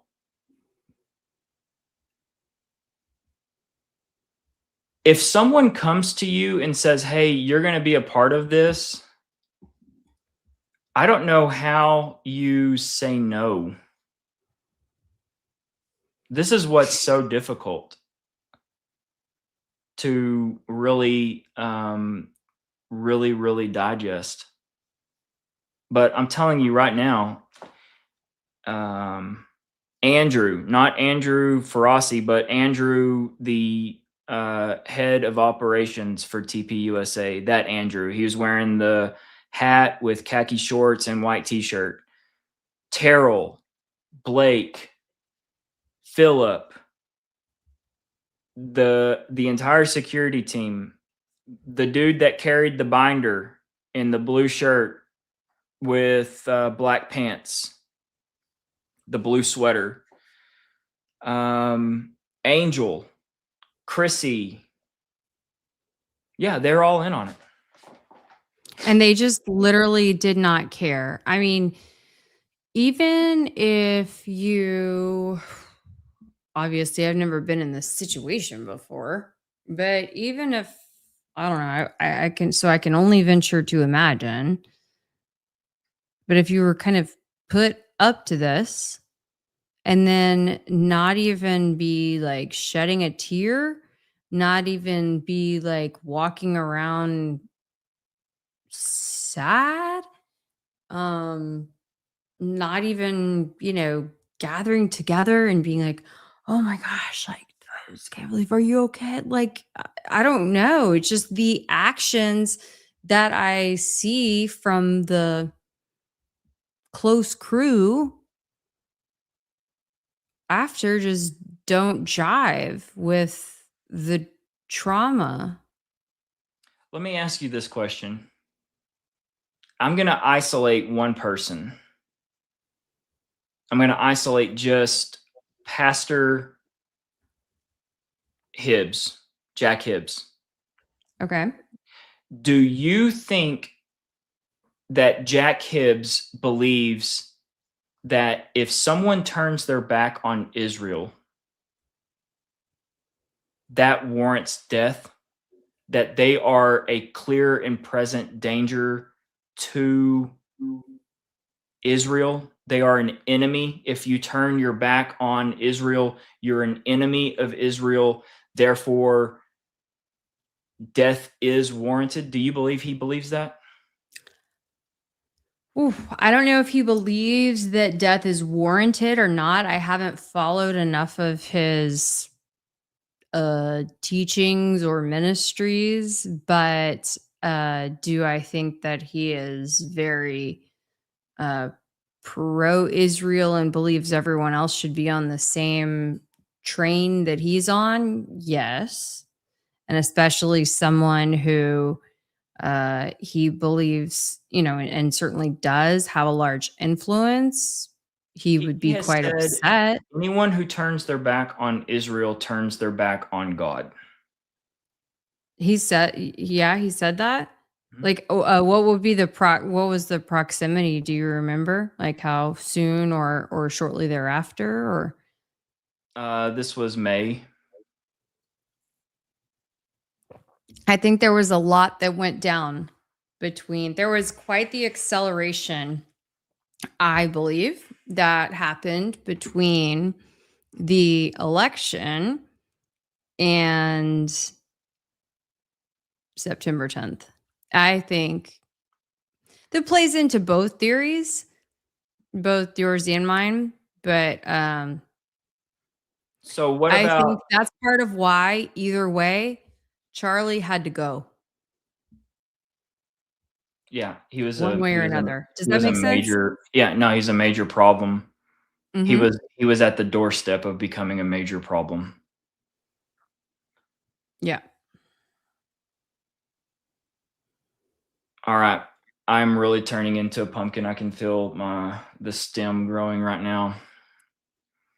So You've hung in there. Thank you so much. yeah, I'm gonna bow out.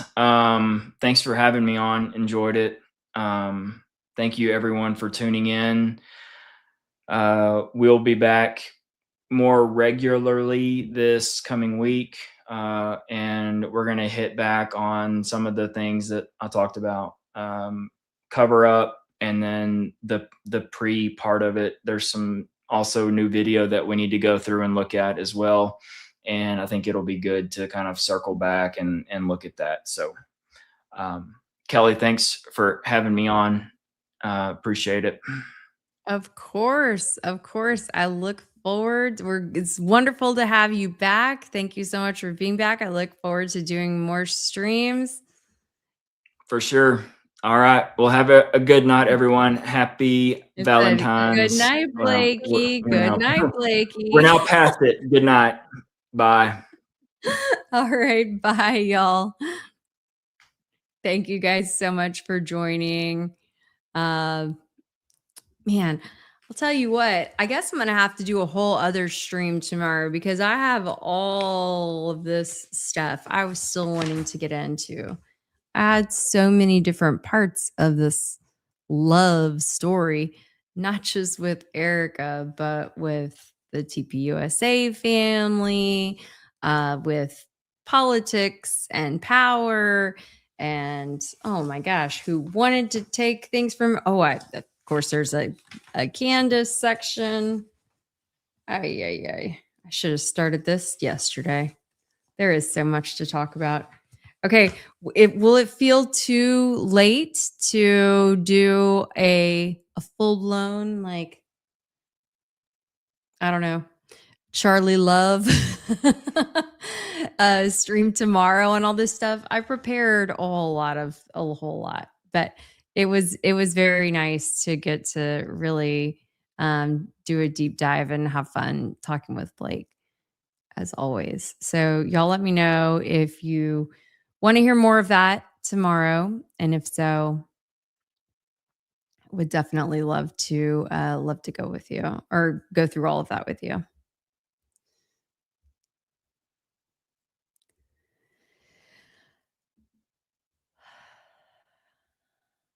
Okay, it sounds like y'all are interested. Please make sure that you are subscribed to me, following me, subscribe to me, and have your notifications turned on at Kelly Raybon, KELIRABON, and also on X. If you are on X, I'm also on Twitter and sorry. See, now I'm getting tired too. Also on TikTok, and then on Instagram, Kelly R, KELIR. If you guys have anything that you really want to email me, you can do that, kelly@kellyraybon.com. Remember, there's just one L and an I in Kelly. And let's see, what else? Otherwise, you can DM. Unfortunately, you can't DM on YouTube, but you can DM on X/Twitter. And I'll try to drop these in the chat. I meant to have like a running thing reminding all of that tonight, but I didn't get to it. There we go. Let's see. TikTok.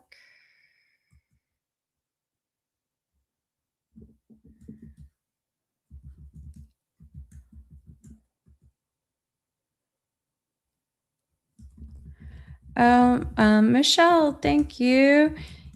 So Michelle, it's very, very nice. Thank you so much. So, how you can send me a super chat? You can send a super chat here, or you can also send, if you prefer to send. I'm trying to think. Is it PayPal or Venmo or Cash App or whatever? Because then they don't take the fees. I think YouTube takes 30%. So I was just monetized in January, and I just learned for the first time they take 30% off the top. So it's a good chunk of change right there. Let me see. If any of those, let me pull up what my. But it's okay. If you prefer to send it through YouTube, by all means, anything is obviously very much appreciated. Very, very, very much appreciated, and super, super kind. So yeah, my Venmo is Kelly Raybon, KELIRABON. Yep. Yeah. Venmo is Kelly Raybon. I appreciate that. Yeah. I haven't even figured it out yet if it's 30% and then taxes are taken out on top of that. I'm waiting to get my first check from them. Let's see. I don't know. I think within the next like 2 weeks or something from January. And so, yeah, but I know for sure that it's over 30% taken out. Crazy. Jordan said, I just got paid this past week, but I have no idea how it was calculated. That's kind of crazy, right? Like, I guess. How many days a week am I live? Well, my goal would be to be live most nights of the week. Most nights of the week.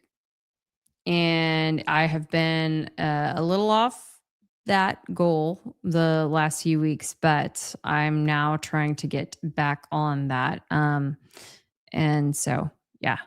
But make sure that you are subscribed to me, and then you can turn the notifications on. There's a little bell. And when you first click on it, it says like customized or personalized or something like that.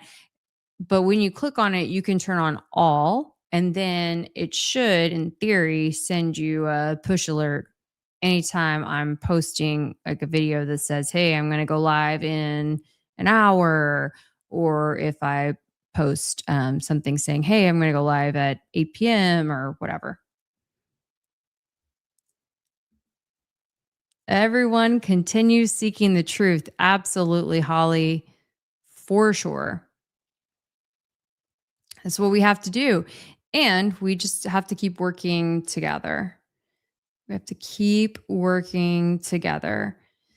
Wayne, thank you so much. Even though I know we don't see necessarily eye to eye on everything, I so appreciate you being here. You know, I create, I'm like, so not, and I'm not like a super zen whatever person, but I do try to make a safe space for everyone to be able to have their opinions heard and appreciated. So thank you so much for the comments.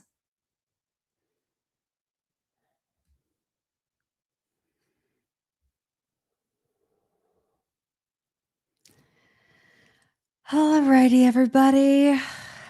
I think I am going to say good night. Good night.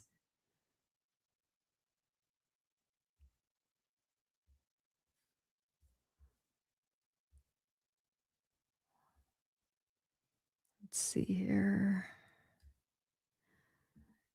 Yep.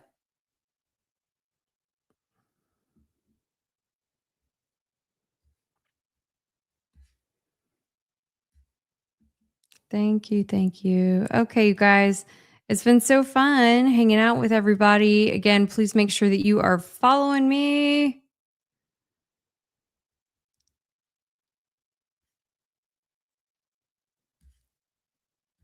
And also, I mean, again, if you haven't heard me already say it, if there is a tip that you want to pass along, please be sure to send me a DM on X. Is probably the best way, at Kelly Raybon, KELIRABON.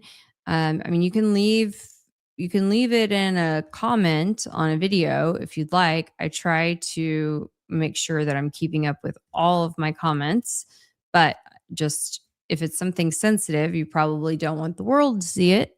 So I would suggest either DMing it to me on X or on Instagram, KELIR, or sending me an email at Kelly, KELI, at kellyraybon.com.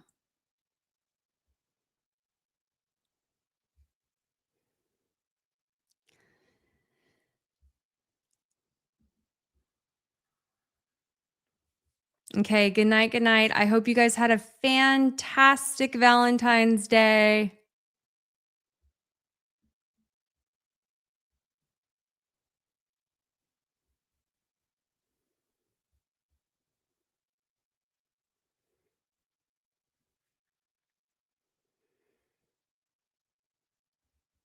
And I'll see you tomorrow. I'll come back with something really, really good. No doubt about it. Okay. Even if it is love part 2. TPUSA love part 2. Okay. Have a great night, everybody. Bye.